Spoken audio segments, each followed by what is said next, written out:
السلام عليكم ورحمة الله. بسم الله الرحمن الرحيم. الحمد لله الذي هدانا لهذا. أعوذ بالله من الشيطان الرجيم. بسم الله الرحمن الرحيم. يا أيها الذين آمنوا لا تدخلوا بيوتا غير بيوتكم حتى تستأنسوا وتسلموا على أهلها ذلكم خير لكم لعلكم تذكرون. സ്നേഹമുള്ള സത്യവിശ്വാസികളെ, സത്യവിശ്വാസിനികളെ, സഹോദരി സഹോദരന്മാരെ, അള്ളാഹുവിൻ്റെ കൽപ്പനകളും നിർദ്ദേശങ്ങളും ജീവിതത്തിൽ ഉൾക്കൊണ്ടുകൊണ്ട് ജീവിക്കണമെന്ന് എന്നെയും നിങ്ങളെയും ഞാൻ ഓർമ്മപ്പെടുത്തുകയാണ്. സഹോദരങ്ങളെ, അള്ളാഹുവിൻ്റെ അങ്ങേയറ്റത്തെ കാരുണ്യവും സ്നേഹവുമാണ് അള്ളാഹുവിൻ്റെ ദീനിൻ്റെ മാർഗത്തിൽ സംഘടിപ്പിക്കപ്പെടുന്ന പ്രവർത്തനങ്ങളിലും നന്മകളിലും പങ്കാളികളാകുവാനും സാക്ഷികളാകുവാനും നമുക്ക് സാധിക്കുന്നത്. അതുകൊണ്ട് തന്നെ ജീവിതത്തിൽ നമ്മൾ അനുഭവിക്കുന്ന ഏതേതനുഗ്രഹങ്ങൾക്കും അള്ളാഹുവോട് നന്ദി പറയുവാൻ കടപ്പെട്ടതുപോലെ തന്നെ അള്ളാഹുവോട് ഇത്തരം ഖുർആൻ പഠന വേദികളിലും ദീനിയായ സംരംഭങ്ങളിലും പങ്കാളികളാകുവാൻ നമുക്ക് അവസരം ലഭിക്കുമ്പോൾ നമ്മൾ അള്ളാഹുവിനെ സ്തുതിക്കുകയും നന്ദി പറയുകയും ചെയ്യേണ്ടതുണ്ട്. നമ്മുടെ വീടിനെയും നമ്മുടെ കുടുംബത്തെയും കുറിച്ചുള്ള ഒരല്പസമയത്തെ ചർച്ചയാണ് നിങ്ങളുടെ മുമ്പിൽ ഈ സമയത്തിലും സന്ദർഭത്തിലും ഇൻഷാ അല്ലാഹ് നടത്താൻ ഉദ്ദേശിക്കുന്നത്. പ്രവാചക വചനങ്ങളിലൂടെയും വിശുദ്ധ ഖുർആനിലൂടെയുമുള്ള ചില നമ്മുടെ കുടുംബ ജീവിതത്തിൽ അനിവാര്യമായി കൂട്ടിച്ചേർക്കേണ്ട, നമ്മുടെ ജീവിതത്തിൽ ആലോചനയ്ക്ക് വിധേയമാക്കേണ്ട ചില കാര്യങ്ങളെ കുറിച്ചാണ് ഇവിടെ പ്രതിപാദിക്കാൻ ഉദ്ദേശിക്കുന്നത്. ഇത് പറഞ്ഞു തുടങ്ങുമ്പോൾ ഞാൻ ആമുഖത്തിൽ പറഞ്ഞ പോലെ ഒരു പാതിയായി ജീവിക്കുന്നവരെ സംബന്ധിച്ചിടത്തോളം ഉണ്ടാകുന്ന ഒരു പ്രശ്നം എന്താ വെച്ചാൽ ജീവിതത്തിൽ ദീനിന്റെ ഒരു അനുഭവം ഉണ്ടാവില്ല. ദീനിന്റെ ഒരു അനുഭൂതിയും അനുഭവവും കിട്ടാതെ പോകും. എന്നാ ദീനിന്റെ ആളാണോ എന്ന് ചോദിച്ചാൽ ദീനിന്റെ ആളാണെന്ന് പറയും. നമ്മുടെ നാട്ടിൽ ദീനിന്റെ ആളാവാൻ എന്തുള്ളൂ? നിങ്ങൾ ഒരു പർദ്ദയും മഫ്തയും ഇട്ട് എന്റെ ഭാര്യയെ എന്നോടൊപ്പം കണ്ടാൽ നിങ്ങൾ പറയും അവൾക്ക് ദീനുണ്ടെന്ന്. അഥവാ അവളുടെ സാരി തലപ്പ് തലയിലേക്ക് വലിച്ചിട്ട് ദേഹത്തെ ബ്ലൗസിനോട് ചേർന്ന് നിൽക്കുന്ന രൂപത്തിൽ, ചേരാത്ത രൂപത്തിൽ അവളുടെ സാരിയോ വസ്ത്രങ്ങളോ കണ്ടാൽ എന്താണ് അയാളൊക്കെ അങ്ങനെ? അയാളെ വീട്ടിൽ പോലും ദീനില്ലല്ലോ എന്ന് പറയും. നമ്മുടെ നാട്ടിൽ ദീനിന്റെ മാനദണ്ഡം അത്രേ ഉള്ളൂ. തലയിലേക്ക് വലിച്ചിട്ടാൽ അല്ലെങ്കിൽ അല്പം ഒരു നല്ല വസ്ത്രം ധരിച്ചാൽ അത് ദീനിന്റെ ഒരു ചിഹ്നമാണ്, അടയാളമാണ്. സഹോദരങ്ങളെ, അവിടെ പൂർത്തിയാകുന്നുണ്ടോ ദീന്? അവിടെ പൂർത്തിയാകുന്നുണ്ടോ ദീന്? ഒരു മക്കാമിന്റെ മുമ്പിൽ, അള്ളാഹുവിന്റെ മുമ്പിൽ നിൽക്കുന്നതിനേക്കാളും ഭക്തിയോടുകൂടെ കരഞ്ഞ് കണ്ണീരോടുകൂടെ പ്രാർത്ഥിക്കുന്ന സ്ത്രീക്ക് എന്തിന്റെ കുറവാണുള്ളത്? സമ്പൂർണമായി ജീവിതത്തിൽ ഒരിക്കൽ പോലും പർദ്ദയിടാത്തവളും അവിടെ വരുമ്പോൾ നല്ല വസ്ത്രമാണ് ധരിക്കുന്നത്.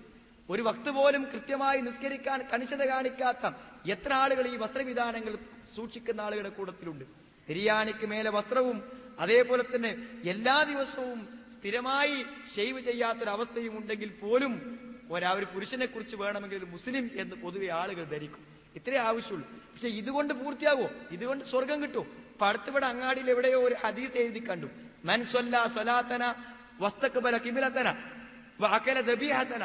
ആരെങ്കിലും എന്റെ നിസ്കാരം നിസ്കരിക്കുകയും നമ്മൾ അടുത്തത് തിന്നുകയും അതേപോലെ തന്നെ നമ്മുടെ കിബിലയെ കിബിലയായി സ്വീകരിക്കുകയും ചെയ്താൽ, നമ്മുടെ നമസ്കാരമായി സ്വീകരിക്കുകയും ചെയ്താൽ അവനെ മുസ്ലിമായി പരിഗണിക്കാതെ. സഹോദരങ്ങൾ, അവിടെ എന്ത് മുസ്ലിമായിട്ടാ പരിഗണിക്കുക? മുസ്ലിങ്ങൾ അടുത്തത് തിന്നാൽ അതോടുകൂടെ അവൻ സ്വർഗപ്രവേശനം ഉറപ്പായോ?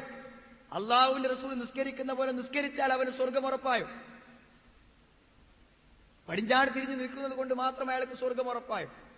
വിശുദ്ധ ഖുർആൻ പറയുന്നു, ഇന്നഹു മയ്യുശ്രിക് ബില്ലാഹ് ഫഖദ് ഹറമല്ലാഹു അലൈഹിൽ ജന്ന. അള്ളാന്റെ വചനമാണ്. അള്ളാഹു ഒരിക്കലും ഒരു വാക്കും തെറ്റിക്കാത്തവനാണ്. ആരെങ്കിലും ശിർക്ക് ചെയ്താൽ അവന് സ്വർഗം ഹറാം. അതിനപ്പുറത്തേക്കൊന്നും പറഞ്ഞിട്ടില്ല. ശിർക്ക് ചെയ്തവനെ ആ ശിർക്കിന്റെ ഭയാനകമായ കുറ്റത്തിൽ നിന്നും മോചിപ്പിക്കുവാൻ അവന്റെ ആരാധനാ കർമ്മങ്ങൾക്കാകുമെങ്കിൽ പടച്ചോനത് പറയോ? നിസ്കാരത്തിന്റെ ആധിക്യം കൊണ്ട് ശിർക്ക് മാഞ്ഞു പോകോ? സദക്കയുടെ ആധിക്യം കൊണ്ട് ശിർക്ക് മാഞ്ഞു പോകോ? അയാൾ ഉണ്ടാക്കിയ പള്ളിയിൽ കോടിക്കണക്കിന് ആളുകൾ നമസ്കരിച്ചാലും അയാളെ ശിർക്കിന്റെ മേലെ ആ ശിർക്കുകളെ നീക്കിക്കളയുവാൻ ഒരിക്കലും സഹോദരങ്ങളെ ആ പുണ്യങ്ങൾക്കാവില്ല. മായുബദ്ദലുൽ ഖൗലു ലദയ്യ വമാ അന ബിദല്ലാമിൻ ലിൽ അബീദ്. ദുനിയാവിൽ ആർക്ക് സ്വർഗ്ഗമുണ്ടെന്ന് അല്ലാഹു പറഞ്ഞു, ഓൽക്ക് അല്ലാഹു സ്വർഗ്ഗം കൊടുക്കും. ആർക്ക് നരകമുണ്ടെന്ന് പറഞ്ഞു, അതിലൊരു വാക്കും തിരുത്തും പരലോകത്ത് വെച്ച് അല്ലാഹു നടത്തൂല എന്നാണ്. വാക്കിനൊരു മാറ്റം ഉണ്ടാവില്ല, തിരുത്തും ഉണ്ടാവില്ല. അതുകൊണ്ട് സഹോദരങ്ങളെ, സമ്പൂർണമായ ഒരു മുസ്ലിമായി ജീവിക്കണം. നമ്മുടെ ജീവിതത്തിൽ അങ്ങനെ വരുമ്പോൾ അതിന്റെ സന്തോഷം നമുക്ക് അനുഭവപ്പെടും. നോക്കൂ നിങ്ങൾ, ചില വീടുകളിൽ നോക്കൂ നിങ്ങൾ, സ്ത്രീകൾ വളരെ ചിട്ടയുള്ളവരാണ്. നമസ്കാരവും നോമ്പും ആരാധനകളും ഖുർആൻ പാരായണങ്ങളും ഒക്കെ കൃത്യം. ഭർത്താക്കന്മാരോ ദീനുമായ ഒരു ബന്ധവുമില്ല, അവർക്ക് യാതൊരു ബന്ധവുമില്ല. വരുന്നു, ജീവിതത്തിന്റെ പ്രാഥമികമായ ആവശ്യങ്ങൾ നിർവഹിക്കുന്നു, ഭക്ഷണം കഴിക്കുന്നു, കൂടെ ഉറങ്ങുന്നു, രാവിലെ എഴുന്നേറ്റ് വ്യവസായത്തിനും കച്ചവടത്തിനും പോകുന്നു. ജീവിതത്തിൽ ഇന്നേ വരെ നോമ്പും ഖുർആൻ പാരായണവും നമസ്കാരവുമായി കഴിഞ്ഞുകൂടിയ അദ്ദേഹത്തിന്റെ ഭാര്യയും അയാളും തമ്മിൽ ഇന്നേ വരെ ദീനിന്റെ രംഗത്തൊരു സംസാരം പോലും നടന്നിട്ടില്ല. അവർക്ക് സഹോദരങ്ങളെ ജീവിതത്തിൽ ദീനിന്റെ ഒരു അവസ്ഥാവിശേഷം ജീവിതത്തിലൂടെ പ്രതിഫലിപ്പിക്കാൻ പറ്റൂ. നല്ല ദീനിന്റെ ക്ലാസുകൾക്കും പരിപാടികൾക്കും ജമാഅത്ത് നമസ്കാരങ്ങൾക്ക് പോലും ഒരു വക്ത് തെറ്റാതെ വരുന്നവരാണ്. പക്ഷേ വീട്ടിൽ വെച്ച് മക്കളെയോ കുടുംബങ്ങളെയോ കണ്ടാൽ ഇതൊരു മുസ്ലിം കുടുംബത്തിലെ പെൺകുട്ടിയാണെന്നോ ഒരു മുസ്ലിം കുടുംബത്തിലെ ആൺകുട്ടിയാണെന്നോ തിരിച്ചറിയാൻ നമ്മൾ പ്രയാസപ്പെടേണ്ടി വരുന്നു. അവിടെ ദീനുണ്ടോ സഹോദരങ്ങളെ? അവിടെ ദീനുണ്ടോ? വിശുദ്ധ ഖുർആൻ പറയുന്നത് ദീന് ഉള്ളിൽ കടന്നാൽ അവിടെ കത്തുന്നത് ഒരു പ്രകാശ ജ്വാലയാണ്. ഞാൻ ഒന്നാമത്തെ ക്ലാസ് പറഞ്ഞു, ആ പ്രകാശത്തിന്റെ കിരണങ്ങളെ ആർക്കും തടുത്തു വെക്കാൻ പറ്റൂല. ഉമ്മക്ക് ദീനുണ്ടോ, മക്കളിൽ ദീന് പ്രതിഫലിക്കും. വാപ്പക്ക് ദീനുണ്ടോ, വാപ്പയിൽ ആ ദീന് മക്കളിൽ ആ ദീന് പ്രതിഫലിക്കും. ഭാര്യക്ക് ദീനുണ്ടോ എങ്കിൽ ഭർത്താവിൽ ആ ദീന് പ്രതിഫലിക്കും. എന്നിട്ട് ആളുകൾ വെറുതെ കാരണം പറയും തരും. ആദം നബിക്ക് നൂഹ് നബിക്ക് മകനെ നന്നാക്കാൻ കഴിഞ്ഞോ? അതാൾക്കാർ ഒരു ഉപദേശം പോലും ജീവിതത്തിൽ മക്കൾക്ക് കൊടുക്കാത്ത, ഒരിക്കൽ പോലും ദീനിനെ കുറിച്ച് ഗൗരവപരമായ ഒരു സംസാരം ഭാര്യയും ഭർത്താവും തമ്മിൽ നടത്താതെ ചോദിക്കാൻ, അബൂ താലിബിനെ മുഹമ്മദ് നബിക്ക് മുസ്ലിമാക്കാൻ പറ്റുമോ? എളാപ്പല്ലേ. ഇബ്രാഹിം നബി അലൈഹി ഇസ്ലാമിന് വാപ്പനെ നന്നാക്കാൻ പറ്റുമോ? ഇതൊക്കെ സഹോദരങ്ങളെ പിശാചിന് വേണ്ടി നമ്മൾ ഉണ്ടാക്കുന്ന ചോദ്യങ്ങൾ മാത്രമാണ്. എന്നാൽ ലോകത്ത് കോടിക്കണക്കിന് ജീവിക്കുന്ന തെളിവുകൾ പറയാൻ പറ്റും. എന്ത്? ഭാര്യ ഉപദേശിച്ച് നന്നായ ഭർത്താക്കന്മാർക്ക് തെളിവ്, ഭർത്താക്കന്മാർ ഉപദേശിച്ച് നന്നായ ഭാര്യമാർക്ക് തെളിവ് പറയാൻ പറ്റും. മക്കളെ കൊണ്ട് നന്നായ പിതാക്കളെ കുറിച്ച് പറയാൻ പറ്റും, പിതാക്കളെ കൊണ്ട് നന്നായ മക്കളെ കുറിച്ച് പറയാൻ പറ്റും. അതിന്റെ ആയിരക്കണക്കിന് ഉദാഹരണങ്ങളെ അവഗണിച്ചുകൊണ്ടാണ് ചരിത്രത്തിലെ ഒറ്റപ്പെട്ട ഈ ചോദ്യങ്ങൾ നമ്മൾ ചോദിച്ചുകൊണ്ടിരിക്കുന്നത്. അതുകൊണ്ട് സഹോദരങ്ങളെ, നമ്മുടെ വീട്ടിലും നമ്മുടെ കുടുംബത്തിലും ഈ സത്യദീനിന്റെ പ്രകാശങ്ങൾ ജ്വലിക്കണം. നമുക്ക് സമാധാനത്തോടെ രാത്രി ഉറങ്ങണം, സമാധാനത്തോടെ നമ്മുടെ പകലുകൾ നീങ്ങണം. മരണം വരെ നമ്മുടെ കൺകുളിർമയോടെ നമുക്ക് നമ്മുടെ മക്കളെ കാണണം. അതേപോലെ തന്നെ ഏത് സന്ദർഭം നമ്മുടെ ഭാര്യയുടെ മുഖത്തേക്ക് നോക്കിയാലും സന്തോഷത്തോടെയും ആഹ്ലാദത്തോടുകൂടെയും ഭൂമിയിൽ ജീവിക്കുമ്പോൾ ഏറ്റവും സൗന്ദര്യവത്തായ കാഴ്ച ഏതെന്ന് ചോദിച്ചാൽ സഹോദരങ്ങളെ നമുക്ക് പറയാൻ പറ്റണം, എന്റെ ഭാര്യയുടെ മുഖം ദർശിക്കുന്ന സമയമാണ് എന്റെ മനസ്സിലെ ഏറ്റവും വലിയ സൗന്ദര്യത്തിന്റെയും സന്തോഷത്തിന്റെയും അനുഭവം. റസൂലുള്ളാഹി പറഞ്ഞതാണത്. ഇതാനർത്തയിലേക, നീ നോക്കിയാൽ അവൾ നിന്നെ സന്തോഷിപ്പിക്കും. മനസ്സെന്ത് പ്രയാസങ്ങളെ കൊണ്ട് നീറുമ്പോഴും തന്റെ ഭാര്യ സന്തോഷത്തോടുകൂടെ തന്മയത്വത്തോടുകൂടെ തന്നെ സ്വീകരിക്കുമ്പോൾ മനസ്സിന്റെ എല്ലാ പ്രയാസങ്ങളും ഉരുകിപ്പോകുന്ന പോലെ അനുഭവപ്പെടും. അങ്ങനത്തെ ഒരു ഭാര്യ നമുക്കുണ്ടാവണം. അതേപോലെ തന്നെ ജീവിതത്തിന്റെ എന്ത് പ്രതിസന്ധികളും പ്രയാസങ്ങളും അനുഭവിച്ചാലും തനിക്കെന്നും തണലായി, സന്തോഷമായി, രക്ഷിതാവായി, എല്ലാ അർത്ഥത്തിലും അഭയമായി ഒരു ഭർത്താവിനെ, ഒരു മാർഗദർശിയെ ആയി ഭർത്താവ് മാറണം. സഹോദരങ്ങളെ, ജീവിതത്തിൽ നമ്മളൊക്കെ ആഗ്രഹിക്കേണ്ട ഏറ്റവും വലിയ ആഗ്രഹം ഇതാണ്. ഏറ്റവും വലിയ ആഗ്രഹം ഇതാണ്. നമ്മുടെ സ്വന്തം പേരിൽ രജിസ്റ്റർ ചെയ്ത ഒരു 10 സെന്റ് ഭൂമിയിൽ ഒരു വീടുണ്ടാകണമെന്ന് നമുക്ക് ആഗ്രഹിക്കാം. പക്ഷെ അതിനേക്കാളും വലിയ ആഗ്രഹം എന്റെ ഭർത്താവ് എന്റെ ആശയത്തിനും എന്റെ ആദർശത്തിനും ദീനും അനുസരിച്ച് പോകുന്ന ഒരാളായിരിക്കണം. നമുക്ക് എന്തും ആഗ്രഹിക്കാം. ഭർത്താവിന് കാറുണ്ടാകണം, പദവി ഉണ്ടാകണം, സ്ഥാനം ഉണ്ടാകണം എന്നൊക്കെ ആഗ്രഹിക്കാം. ഇത്രയൊന്നും വേണ്ട. 5 നേരം നിസ്കരിച്ച് തൗഹീദിൽ പിഴവില്ലാതെ ദീനനുസരിച്ച് ജീവിക്കുന്ന സ്ഥിതിവിശേഷം ഉണ്ടാകണമെന്നാണ്. നിങ്ങളുടെ മക്കളെ കുറിച്ച് നിങ്ങൾക്ക് ആഗ്രഹിക്കാം. യൂറോപ്യൻ നാടുകളിൽ ഉന്നതമായ ശമ്പളം വാങ്ങുന്ന, ആരോടും അഭിമാനത്തോടെ പറയാൻ പറ്റുന്ന വലിയ ഡിഗ്രികളും വലിയ സ്ഥാനമാനങ്ങളുമുള്ള മക്കളാകട്ടെ എന്റെ മക്കളെന്ന് LKG-യിലേക്ക് കൈപിടിച്ചു കൊണ്ടുപോയി ചേർക്കുമ്പോൾ നിങ്ങൾക്ക് ആഗ്രഹിക്കാം. പക്ഷെ സഹോദരങ്ങളെ, ആ മക്കൾക്ക് അതൊക്കെ ഉണ്ടെങ്കിലും ആ മക്കൾ അതോടൊപ്പം ഞാനെന്ന് വിശ്വസിക്കുന്ന, ഞാൻ മഹത്തായി കാണുന്ന മരണത്തിനപ്പുറത്തുള്ള ജീവിതത്തിൽ എന്റെ മക്കൾ എന്നോടൊപ്പം ഉണ്ടാകണമെന്ന ഒരു സാമാന്യമായ ലളിതമായ ഒരാഗ്രഹം മനസ്സിൽ നമുക്കുണ്ടാവുന്നില്ല എങ്കിൽ ഈ ദീനിനെ നമ്മൾ ഉൾക്കൊണ്ടോടത്ത് എവിടെയോ ചെറിയ തകരാറ് വന്നു പോയിട്ടുണ്ട്. തൽക്കാലം ചടങ്ങുകളും ആചാരങ്ങളും നിർവഹിച്ചു പോകാനൊരവസ്ഥ. സമൂഹത്തിൽ ദീനിന്റെ എണ്ണത്തിൽ എന്നെയും നിങ്ങളെയും ദീനിന്റെ ആളുകളായി പരിഗണിക്കുന്നുവെന്ന് മാത്രം. ഇത്രമാത്രം മതിയോ? പോരാ, നമുക്ക് മാറ്റണം. ആദ്യം സഹോദരങ്ങളെ, നമ്മുടെ വീടാണ്. നമ്മുടെ വീട് ഒരു ഇസ്ലാമികമായ സ്ഥിതിവിശേഷം ഉണ്ടാക്കണം. അങ്ങനത്തെ ഒരു വീട്, അങ്ങനത്തെ ഒരു സ്ഥിതിവിശേഷം ഉണ്ടാക്കാതെ ആ വീട്ടിൽ വെച്ചുകൊണ്ട് ഒരു നല്ല കുടുംബത്തെ വാർത്തെടുക്കുക നമുക്ക് സാധ്യമല്ല. നമ്മുടെ വീടുകൾ പരിശോധിക്കൂ നിങ്ങൾ. നമ്മുടെ വീട് സഹോദരങ്ങളെ, അനുഗ്രഹത്തിന്റെ മലക്കുകളാണോ അവിടെ വരുന്നത്, അതോ തിന്മയുടെ പിശാചുക്കളാണോ നമ്മുടെ വീടുകളിൽ വന്നുകൊണ്ടിരിക്കുന്നത്? നമ്മുടെ വീടുകളെ നമ്മൾ പരിശോധിക്കണം. പ്രാഥമികമായ പരിശോധന മുതൽ ആത്യന്തികമായ വിശകലനത്തിലേക്ക് എത്തുമ്പോൾ വീടിനെ കുറിച്ച് തന്നെ പറയേണ്ടി വരും. ഒരുപക്ഷെ ഇന്നെന്റെ സംസാരത്തിലുടനീളം അത്രയും പ്രധാനമാണ്. ഒരു വീട് എങ്ങനെയാവണമെന്ന്. വീട് എന്നുള്ളതിന് അറബിയിൽ ഉപയോഗിക്കുന്ന വാക്ക് ബൈത്തുൻ എന്ന് പറയാറുണ്ട്. പക്ഷേ യഥാർത്ഥത്തിൽ അതിന് ഏറ്റവും അർത്ഥവത്തായ പദപ്രയോഗം മസ്കൻ എന്നാണ്. മസ്കൻ, മസ്കൻ എന്ന് പറഞ്ഞാൽ സമാധാനത്തിന് വേണ്ടി നമ്മൾ ചെന്നെത്തുന്ന സ്ഥലം എന്നാണ് മസ്കൻ എന്ന് പറഞ്ഞാൽ. നമ്മുടെ വീടതാണ്. ജീവിതത്തിന്റെ എന്തൊരു പ്രതിസന്ധിയിലും പ്രയാസങ്ങളിലും ജോലി കഴിഞ്ഞ് വീട്ടിലെത്തി നമ്മുടെ ആ വിയർപ്പിൽ മുങ്ങിയ വസ്ത്രങ്ങൾ മാറ്റി, നമ്മൾ സാധാരണ വീട്ടിൽ വെക്കുന്ന സാധാരണ വസ്ത്രങ്ങൾ ധരിച്ച് എത്ര പഴകി ദ്രവിച്ചതായാലും നമ്മുടെ വീട്ടിലെ കട്ടിലേക്കും കസേരയിലേക്കും സോഫാസെറ്റിലേക്കും നമ്മളൊന്ന് ഇരുന്ന് ഒന്ന് നിവർന്നിരിക്കുമ്പോൾ നമ്മൾ അനുഭവിക്കുന്ന അനുഭൂതി അത് നൽകുന്നതാണ് വീട്. വീടെന്തിനാണ്? റോട്ടിൽ പോകുന്നവർക്ക് മനോഹരമായ ഒരു വസ്തുശില്പമായി കാണാനാണ് എല്ലാവർക്കും വീട്. ആളുകൾക്ക് അങ്ങനെ വീട് എന്ന് പറഞ്ഞാൽ വീടിന് ഏറ്റവും അധികം ആൾക്കാർ പണം ചെലവാക്കിയത് പുറത്ത് നേരാകാനാണ്. റോട്ടിൽ പോണ ആളുകൾക്ക് ഒരു കൗതുക വസ്തുവായി കാണണം എന്നാണ് വീടിനെ കുറിച്ച് ആളുകൾ ആഗ്രഹിക്കുന്നത്. വീട് എന്ന് പറയുമ്പോൾ സഹോദരങ്ങളെ, നമ്മുടെ ജീവിതത്തിന്റെ സമാധാനത്തിന്റെ ഒരു കേന്ദ്രമാകണം.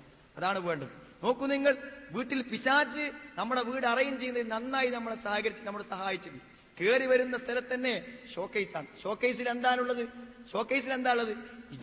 ഈ ഭൂമിയിൽ എന്തെല്ലാം ജീവജാലങ്ങളുണ്ടോ അതിന്റെയൊക്കെ രൂപങ്ങൾ നമ്മൾ ഷോക്കേസിലുണ്ട്. എല്ലാം നായയുടെയും പട്ടിയുടെയും പൂച്ചയുടെയും എല്ലാ രൂപങ്ങളും. സഹോദരങ്ങളെ, കിതാബുൽ ലിബാസ്, വസ്ത്രങ്ങൾ എന്ന് പറയുന്ന അധ്യായത്തിൽ സ്വഹീഹ് ബുഖാരിയിലും സ്വഹീഹ് മുസ്ലിമിലും കാണാൻ പറ്റും. ഇത്തരം ചിത്രങ്ങളെയും പ്രതിരൂപങ്ങളെയും ഉണ്ടാക്കുന്നവരും അതിനെ പ്രതിഷ്ഠിക്കുന്നതുമായ ആളുകൾ, അങ്ങനത്തെ വീടുകൾ, അവിടേക്ക് അനുഗ്രഹത്തിന്റെ മലക്ക് വരൂല. ഒരു നഷ്ടം അതാണ്. സഹോദരങ്ങളെ, നമ്മുടെ വീട് സ്ഥാപിച്ചത് മുതൽ ഇന്നേ വരെയും അതിന്റെ ചുമരിൽ ജീവനുള്ളവരുടെ ഫോട്ടോ ഉണ്ട്.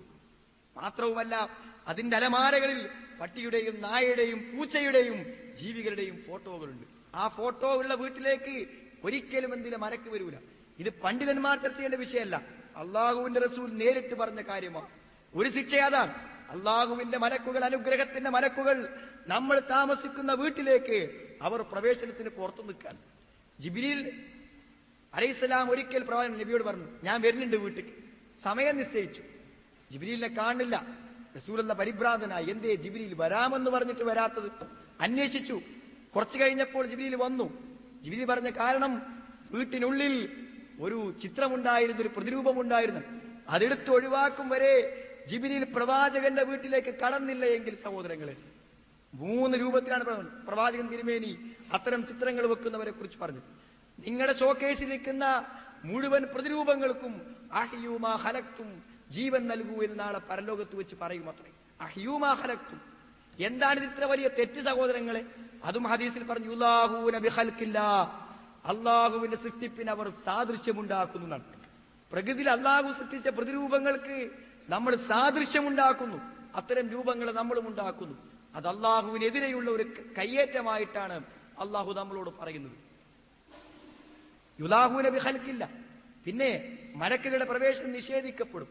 അതേപോലെ സഹോദരങ്ങളെ, അവർ ശാപത്തിന് വിധേയരാവരാകുന്നു എന്നും ഹദീസിൽ കാണാൻ പറ്റും.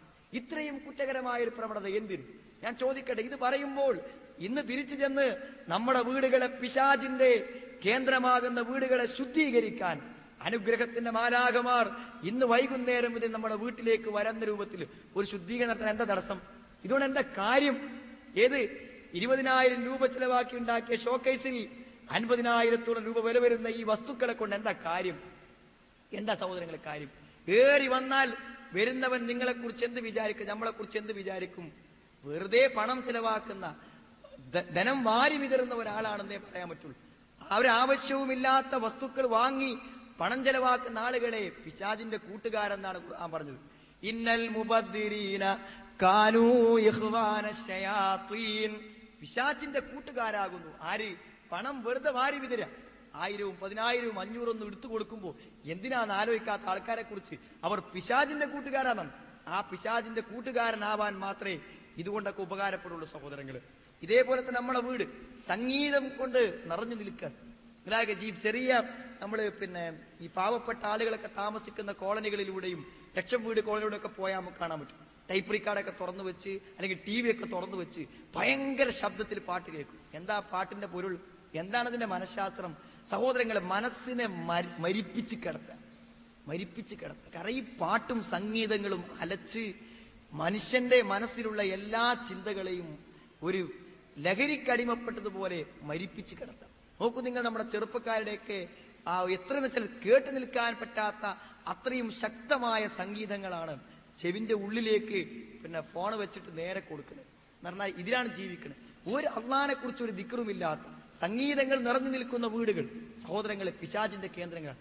വെറുതെ സംഗീതങ്ങൾ ഇങ്ങനെ കേട്ടുകൊണ്ടിരിക്കുക. ഒരു നല്ല കാര്യവും നടക്കാത്ത സ്ഥലത്തും ഈ തിന്മകളൊക്കെ നിറഞ്ഞു കിടക്കുന്ന ഇതൊന്നും പൂർണ്ണമായും രക്ഷപ്പെടുമ്പോൾ മാത്രമാണ് നമ്മുടെ വീടുകൾ സംശുദ്ധമാകുന്നത്. ഇതേപോലെ സഹോദരങ്ങളെ, വീട്ടിന്റെ അന്തരീക്ഷങ്ങൾ എല്ലാറ്റും ഒരു ചിട്ട വേണം, ഒരു ക്രമം വേണം. അങ്ങനത്തതായിരിക്കണം. അസ്സലാമു അലൈക്കും എന്ന് അറബിയിൽ തൂക്കി വെക്കുക, അല്ലെങ്കിൽ ഹാദാമിൻ ഫദ്ലി റബ്ബി എന്ന് എഴുതി വെക്കുക. ഇതൊക്കെ എഴുതി വെച്ചാൽ വീട് ഇസ്ലാമികമായതാണ്. അങ്ങനെ ആയ വീട് ഇസ്ലാമികമാവും സഹോദരങ്ങള്. സുബൈക്ക് വന്ന് നോക്കുമ്പോൾ 8 മണി വരെ എല്ലാവരും ഉറങ്ങാണ്. അവിടെയാണ് ഇസ്ലാമിയത്തെ നമ്മൾ തെളിയിക്കുന്നത്. 8 മണിക്ക് വീട്ടിലെല്ലാവരും സുബൈന്റെ സമയം തെറ്റാതെ ഒരു മുസ്ലിമായ ഒരാൾ വീട്ടിലുണ്ടെങ്കിൽ അയാൾ ഉണരണം. അങ്ങനത്തെ സംവിധാനം വീട്ടിലുണ്ടാക്കാൻ പറ്റും നമുക്ക്? സുബൈക്കൊരു സമയമുണ്ട്. ആ സമയം കഴിഞ്ഞാൽ പിന്നെ നിസ്കരിച്ച അള്ളാഹ് സ്വീകരിക്കൂല. നിസ്കരിക്കാത്തവൻ മുസ്ലിം അല്ല. നിങ്ങൾക്കറിയോ, ഒരു സമയം, ഒരു വക്ത് തെറ്റിയിട്ടുള്ളൂ.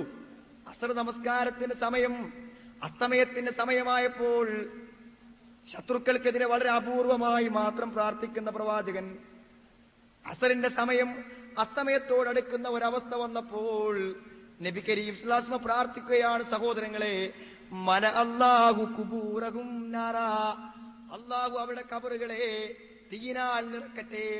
തീയിനാൽ നിറക്കട്ടെ. ഖബറിനെ എന്തേ? ശത്രുക്കളുടെ കാരണം കൊണ്ട് റസൂലുള്ളാഹിന്റെ അസ്ർ നമസ്കാരം കുറച്ചു വൈകി.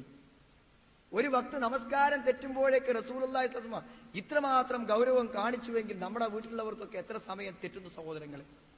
നന്നായി ഉറക്കെ ബാങ്ക് കൊടുത്ത് ഇഖാമത്ത് കൊടുത്ത്, പള്ളി ദൂരെയാണെങ്കിൽ നമസ്കരിക്കാൻ പോകാൻ സൗകര്യമില്ലാത്തവർ വീട്ടിൽ വെച്ച് ജമാഅത്തായി നിർവഹിക്കുക. പക്ഷെ തൊട്ടടുത്ത് പള്ളിയുള്ളവർ പള്ളിയിൽ മാത്രമേ അയാൾക്ക് നമസ്കാരം ഉള്ളൂ എന്നാണ് നബി കരീം സ്വല്ലല്ലാഹു അലൈഹി വസല്ലം പറഞ്ഞിട്ടുള്ളത്. നമ്മൾ എല്ലാറ്റിലും ചിട്ടകൾ വരുത്തണം. നമ്മുടെ വീട്ടിലെ ക്രമീകരണങ്ങളും കാര്യങ്ങളിലൊക്കെ. മുമ്പ് എനിക്ക് ഓർമ്മയുണ്ട്, ഒരു വീട്ടിൽ ചെന്ന് നമസ്കരിക്കുവാൻ വേണ്ടി എന്തെങ്കിലും വൃത്തിയുള്ള ഒരു പായ ചോദിച്ചു. അവിടെ അതില്ല. മുസ്ലിം വീട്ടിൽ അതില്ല. ഇന്ന് ആ അവസ്ഥയൊക്കെ മാറിപ്പോയി. നിസ്കരിക്കാൻ കൊടുക്കാൻ ഒരു പായ ഇല്ലാത്ത വീടുണ്ടായിരുന്നു മുമ്പ്. ഇതൊക്കെ ഈ മാറ്റങ്ങൾ ഖുർആൻ ക്ലാസും പ്രസംഗവും കേട്ട് മാറിയതാണ് ഇപ്പൊ. അതുകൊണ്ടാണ് ഇപ്പൊ അങ്ങനെങ്കിലും ഒരു സംവിധാനം ആളുകളുടെ കയ്യിൽ ഉണ്ടാകുന്ന ഒരു അവസ്ഥ. സഹോദരങ്ങളെ, എല്ലാ സംവിധാനങ്ങളും അതുപോലെ വിശുദ്ധ ഖുർആൻ പാരായണം ചെയ്യപ്പെടണം. അൽ ബഖറ സൂറത്ത് പൂർണ്ണമായും 3 ദിവസത്തിലൊരിക്കൽ നമ്മുടെ വീട്ടിൽ ഓതിയിരിക്കണം. അങ്ങനെ ഓതുന്ന വീടുകളിൽ പൈശാചികമായ യാതൊരു പ്രശ്നങ്ങളും അവർക്ക് അനുഭവപ്പെടുകയില്ല എന്നാണ്. സഹോദരങ്ങളെ, എന്തൊരു നല്ല നിർദ്ദേശമാണ്. നമ്മുടെ അസ്വസ്ഥതകൾക്കും നമ്മുടെ ഭാര്യ ഭർത്താക്കന്മാർ തമ്മിലുള്ള പ്രശ്നങ്ങൾക്കും നമ്മുടെ കുട്ടികളുടെ അസുഖങ്ങൾക്കും ബുദ്ധിമുട്ടുകൾക്കും ഒക്കെ പിന്നിൽ ഒരു പക്ഷേ പിശാചിന്റെ ശല്യപ്പെടുത്തലുകൾ ഉണ്ടാവാം. അങ്ങനെ വരുന്നുവെങ്കിൽ നമ്മുടെ കുട്ടികളുടെ രാത്രിയുടെ ഉറക്കം അസ്വസ്ഥമാകുന്നു, എന്തൊക്കെയോ പേടിയോടുകൂടെ കാണുന്നു. ഭാര്യയ്ക്ക് എപ്പോഴും പേടി, ഒറ്റയ്ക്ക് പകല് പോലും ഇരിക്കാൻ വീട്ടിൽ പറ്റുന്നില്ല. ഈ പേടികളും ഭയങ്ങളും ഭീരുത്വങ്ങളും എല്ലാം ഉണ്ടാക്കുന്നത് പിശാചാണ്. ഈ പിശാചിന്ന് മോചനം കിട്ടാൻ സൂറത്തുൽ ബഖറ വീട്ടിൽ പാരായണം 3 ദിവസത്തിലൊരിക്കൽ പാരായണം ചെയ്താൽ പിശാചിന്റെ അടുക്കൂലാണ്. എന്തുകൊണ്ട് പാരായണം? സഹിഹായ ഹദീസാണ്, ആർക്കും സംശയമില്ലാത്ത വചനങ്ങളാണ്. എന്തുകൊണ്ട് പാരായണം ചെയ്തുകൂടാ?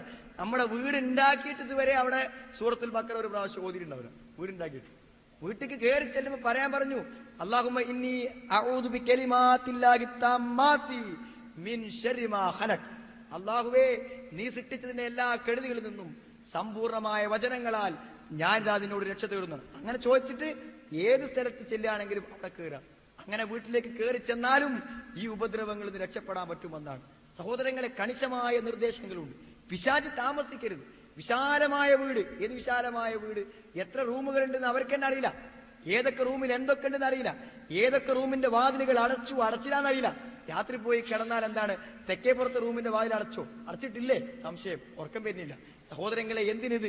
വീടിന്റെ പ്ലാൻ വരക്കുമ്പോൾ ലോൺ എടുത്ത് പലിശക്കെടുത്തിട്ടാണ് ഈ വീടുണ്ടാക്കിയുള്ളത്. അയാളെ കയ്യിലുള്ള പൈസ കൊണ്ട് ഉണ്ടാക്കുകയാണെങ്കിൽ ഇത്ര വലിയ വീടാവൂല. ആകെ 2 കുട്ടികൾ 3 കുട്ടികൾ, ഒരു മാതാവ് പിതാവ്, അവർക്കുറങ്ങാനുള്ള വീട് മതി. അതിന് ഭയങ്കരമായ വലിപ്പത്തിൽ എങ്ങനെ പ്ലാൻ തയ്യാറാക്കിയാലും കഴിയാത്ത രൂപത്തിൽ അത്രയും വിശാലമായ പ്ലാൻ. അള്ളാഹുവിന്റെ റസൂൽ പറഞ്ഞു, എന്താണ് ഒഴിഞ്ഞുകിടക്കുന്ന റൂം പിശാചിനാണ്. പിശാച്, ഷെയ്ത്താൻ ഈ ഭൂമിയിൽ നമ്മളെ പോലെയുള്ള ഒരു ജീവിയാണ് സഹോദരങ്ങളെ.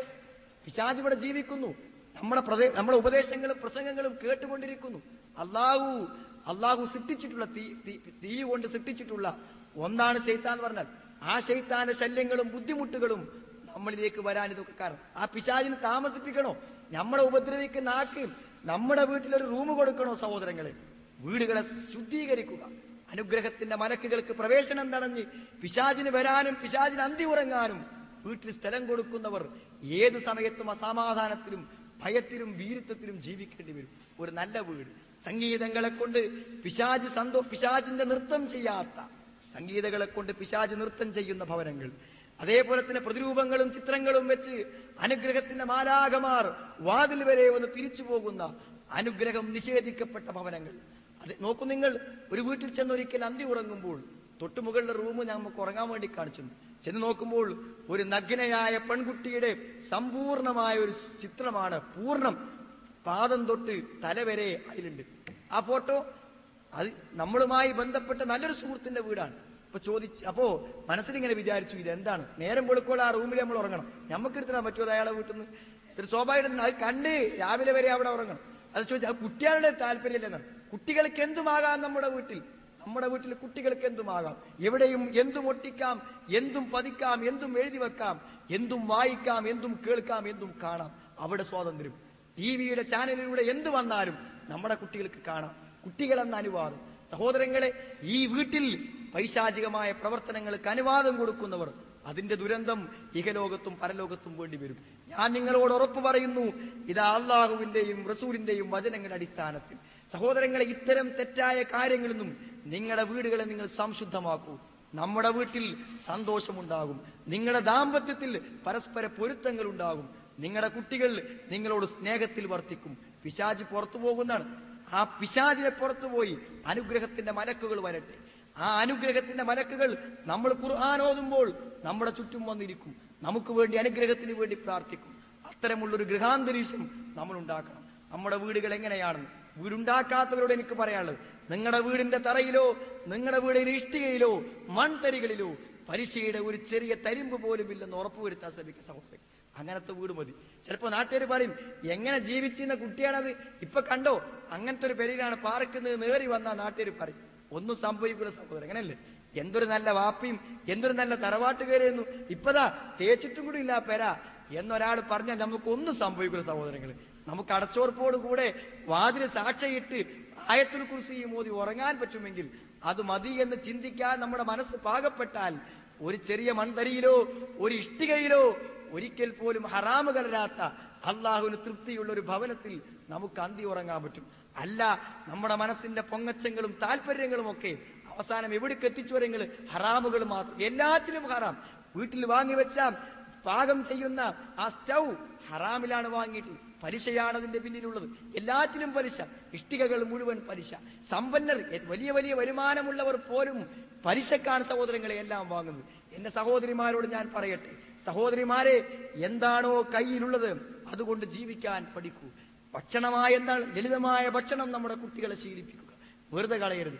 നമ്മുടെ വീട്ടിലൊക്കെ റമദാനിനും അല്ലാത്ത കാലത്തും ഉപേക്ഷിച്ചിരുന്ന ഭക്ഷണങ്ങൾ ആർക്കാണ്? പിശാചിന്. ഭക്ഷണം കഴിച്ചുകൊണ്ടിരിക്കുമ്പോൾ വീടുന്ന ചെറിയൊരു ലുക്മത്ത് പോലും പിശാചിനാണ് എന്ന് പ്രവാചകൻ തിരുമേനി പറയുമ്പോൾ, നോമ്പ് തുറന്നതിന്റെ ബാക്കി, അത്താഴത്തിന്റെ ബാക്കി, പകലാരും കഴിക്കാനില്ലാതെ വേസ്റ്റ് ബോക്സിലേക്ക് കൊണ്ടുപോയിടുന്ന ഏറ്റവും രുചികരമായ ആ ഭക്ഷണങ്ങളെല്ലാം പിശാചിന് വേണ്ടിയാണ് കൊണ്ടുപോയി കളയുന്നത്. ഇത്തരം തിന്മകളിൽ നിന്നും മാറി ഒരു നല്ല ഗൃഹാന്തരീക്ഷത്തെ ഉണ്ടാക്കുവാൻ സഹോദരിമാരെ, സഹോദരങ്ങളെ നമ്മൾ ശ്രദ്ധിക്കണം. നമ്മുടെ ആഗ്രഹങ്ങളാണ്, മനസ്സിലൊതുങ്ങാത്ത ആഗ്രഹങ്ങൾ, നമ്മുടെ കഴിവിനപ്പുറത്തുള്ള വീട്, നമ്മുടെ കഴിവിനപ്പുറത്തുള്ള സാധന സാമഗ്രികൾ. ആൾക്കാർ ചോദിക്കും, പെരുന്നാളല്ലേ ഉടുപ്പെടുക്കണ്ടേ, സുന്നത്തല്ലേ എന്നാണ്. പെരുന്നാളാണ്, ഉടുപ്പെടുക്കണം, നല്ലതന്നെ. നല്ല വസ്ത്രം ധരിക്കണമേ ഒന്നുള്ളൂ. നല്ലത് വാങ്ങി ധരിച്ചാലേ പെരുന്നാളാകൂ എന്നുള്ള സഹോദരങ്ങൾ. നമുക്കുള്ളതിൽ ഏറ്റവും നല്ലത് വൃത്തിയോടുകൂടെ ധരിക്കണമെന്നാണ്. ചെറിയ പെരുന്നാൾ കഴിഞ്ഞ് 3 മാസം കഴിഞ്ഞാൽ വലിയ പെരുന്നാൾ വരും. അപ്പൊ അതിനുടുക്കണമെന്നാണ്. എന്തിന്? ഒരൊറ്റ പ്രാവശ്യം വസ്ത്രമെടുക്കാൻ എത്രയാണ് ചെലവ്? 5000, 6000, 7000. ആരാണ് എടുക്കുന്നത്? ഒരു ദിവസം 125 രൂപയോ 100 രൂപയോ ദിവസ വരുമാനമില്ലാത്തവനെ കൊണ്ടാണ് കുട്ടികളുടെ പേര് പറഞ്ഞ് എന്തിന് പലപ്പോഴും ഭർത്താക്കന്മാർ നിർവഹിക്കുന്നത്. ഞാൻ കുറ്റപ്പെടുത്തുകയല്ല സഹോദരിമാരെ. സാമ്പത്തിക രംഗം മലിനമായി എപ്പോഴെങ്കിലും ഒരു പനി വന്നാലോ ഒരു ചുമ വന്നാൽ പോലും ഡോക്ടറെ കാണാൻ കടം വാങ്ങേണ്ടി വരുന്ന ദുരവസ്ഥയിലേക്ക് എന്തിന് നമ്മുടെ കുടുംബങ്ങളെ എത്തിക്കണം? ലളിതമായ ജീവിതം ഉള്ളതെങ്ങനെയാണോ അങ്ങനെ ജീവിക്കുക.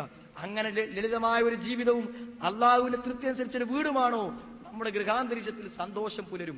അങ്ങനത്തെ ഒരു വീടുണ്ടാക്കണം. അങ്ങനത്തെ ഒരു വീട്ടിലെ നല്ല ഒരു കുടുംബവും നല്ലൊരു ചുറ്റുപാടും വരുള്ളൂ.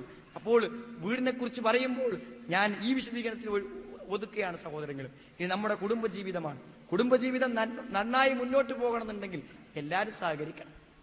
ആരെങ്കിലും കുറച്ചാളുകൾ മാത്രം സഹകരിച്ചത് കൊണ്ടായില്ല സഹോദരങ്ങളെ. എനിക്ക് നിങ്ങളോട് ഒന്നാമതായി പറയാനുള്ളത്, ഇപ്പോഴും പരസ്പരം മനസ്സുകൊണ്ട് നാട്ടിനോട് മുഴുവൻ ലോകത്തിലാണ് എല്ലാവരോടും ആത്മസുഹൃത്തുക്കളുണ്ട്. നമുക്ക് എല്ലാ ബന്ധുക്കളോടും നല്ല ബന്ധത്തിലാണ്. ഒരു രണ്ടാരും ദമ്പതികൾ ഭാര്യയും ഭർത്താവും പാടെ കുടുംബങ്ങളൊക്കെ കാണാൻ പോകുമ്പോൾ എന്തൊരു ലോകത്തിലാണ് അവർ പോകുന്നത്. എല്ലാ വീട്ടിലും ചെന്ന് വിശേഷങ്ങളൊക്കെ ചോദിച്ച് പുറത്തിറങ്ങും. അന്യന്റെ വീട്ടിൽ ചെല്ലുമ്പോഴും റോട്ടിലും വരാന്തയിലും എല്ലായിടത്തും നമ്മൾ ഏറ്റവും നല്ല സ്നേഹത്തോടെ ജീവിക്കുന്ന ദമ്പതികൾ. നമ്മളെ വീട്ടിൽ വന്നാലോ മാനസികമായി പൊരുത്തമില്ലാത്ത നിനക്കാരോട് എന്ന് ചോദിച്ചാൽ നമ്മുടെ ഭാര്യയ്ക്ക് പറയാനുള്ളത് നമ്മളോട് ചോദിച്ചാലോ ഭാര്യയോട്. സഹോദരങ്ങളെ, എന്തർത്ഥമാണ് ഈ ജീവിതത്തിൽ? ഇതിന്റെ ദുരന്തം എത്രമാത്രം നിങ്ങൾ ആരെങ്കിലും ആലോചിച്ചിട്ടുണ്ട്? ചെറിയ ചെറിയ കാര്യങ്ങൾക്ക് വേണ്ടി വാശി പിടിച്ച് രാവിലെയും വൈകുന്നേരവും വഴക്കടിച്ച് മലക്കിന്റെ ശാപ പ്രാർത്ഥനകളും കേട്ട് കിടന്നുറങ്ങുന്ന ആളുകൾ. എന്താ അവർക്ക് കുറവ്? എന്താ സഹോദരൻ കുറവ്? അവൾക്ക് സൗന്ദര്യത്തിന് കുറവുണ്ടോ? ഇല്ല. ജീവിക്കാൻ വല്ല സാമ്പത്തികമായ കുറവുണ്ടോ? ഒന്നുമില്ല. കിടക്കാൻ വീടില്ലാഞ്ഞിട്ടാണോ? പിന്നെ എന്തിനാണ് ഈ വഴക്ക്? സഹോദരങ്ങളെ, പിശാചാണ്. ജീവിതത്തെ മുഴുവൻ മലിനപ്പെടുത്താൻ പിശാച്. സിഹിറിനെ കുറിച്ച് പറഞ്ഞപ്പോൾ വിശുദ്ധ ഖുർആൻ പറയുന്ന തന്നെ എന്തിനാണ് സിഹിർ, എന്തിനാണ് മാരണം? യുഫർരിഖു ബൈനൽ മർഇ വസൗജിഹി, ഭാര്യയെയും ഭർത്താവിനെയും തെറ്റിക്കലാണ് പിശാചിന്റെ ഏറ്റവും വലിയൊരു ജോലി എന്നാണ്. പിശാചിന് ഏറ്റവും സന്തോഷപ്പെടാൻ നമ്മളും നമ്മുടെ ഭാര്യയും മിണ്ടാതിരിക്കുമ്പോൾ, പരസ്പരം ശണ്ട കൂടുമ്പോൾ, വഴക്ക് കൂടുമ്പോൾ എന്തേലും കാര്യമുണ്ടോ? അതിൽ ഒരു കാര്യവുമില്ല. സ്നേഹത്തോടുകൂടെ സന്തോഷത്തോടുകൂടെ ഹുന്ന ലിബാസുൻ ലക്കും വഅൻതും ലിബാസുൻ ലകുന്ന, ഹുന്ന ലിബാസുൻ ലക്കും അല്ലാണ് പറയണത്. അങ്ങനെ ആകാൻ പറ്റുന്നല്ലേ എന്റെ അർത്ഥം സഹോദരങ്ങളെ? അങ്ങനെ ആകാൻ പറ്റുമത്രേ. ഹുന്ന ലിബാസുൻ ലക്കും വഅൻതും ലിബാസുൻ ലകുന്ന, അവർ നിങ്ങളുടെ വസ്ത്രമാണ്, നിങ്ങൾ അവർക്കും വസ്ത്രമാണെന്ന്. ഒരു വസ്ത്രം എന്ന് പറഞ്ഞാൽ എന്താ സഹോദരങ്ങളെ? ഒരു വസ്ത്രം ദേഹത്തിന്റെ വിയർപ്പിന്റെ മണങ്ങളോട് ഒട്ടി നേർന്ന് നിൽക്കുന്നതാണ് വസ്ത്രം. വിയർപ്പിങ്ങനെ ഒട്ടി നിൽക്കണം. അങ്ങനെ നിൽക്കും. ഒരുപക്ഷെ നമ്മുടെ ബ്രഷ് കൊണ്ട് നമ്മുടെ ഭാര്യ പല്ല് തേച്ചെന്ന് വരാം. നമ്മുടെ വസ്ത്രങ്ങളും നമ്മുടെ വിയർപ്പുകളും നമ്മുടെ മാലിന്യങ്ങൾ പോലും വിഷമമില്ലാതെ വൃത്തിയാക്കാൻ അവൾ തയ്യാറാകും. നമ്മുടെ വിയർപ്പ് നമ്മുടെ വസ്ത്രത്തിന് എന്തുമാത്രം അരോചകരമല്ലയോ, അതുപോലെ നമ്മളോട് ദേഹത്തോട് തൊലിയോട് ചേർന്ന് നിൽക്കാൻ പറ്റുന്നവരാണ് ഭാര്യയും ഭർത്താവും. നമ്മൾ തിരിച്ചും അങ്ങനെ തന്നെ.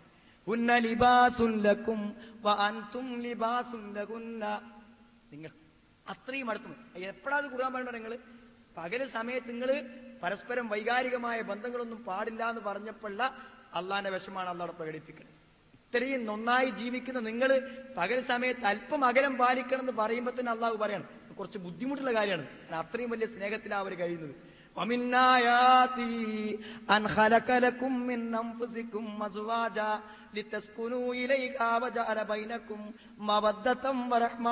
അള്ളാഹ് അത്ഭുതമായി പറയണം.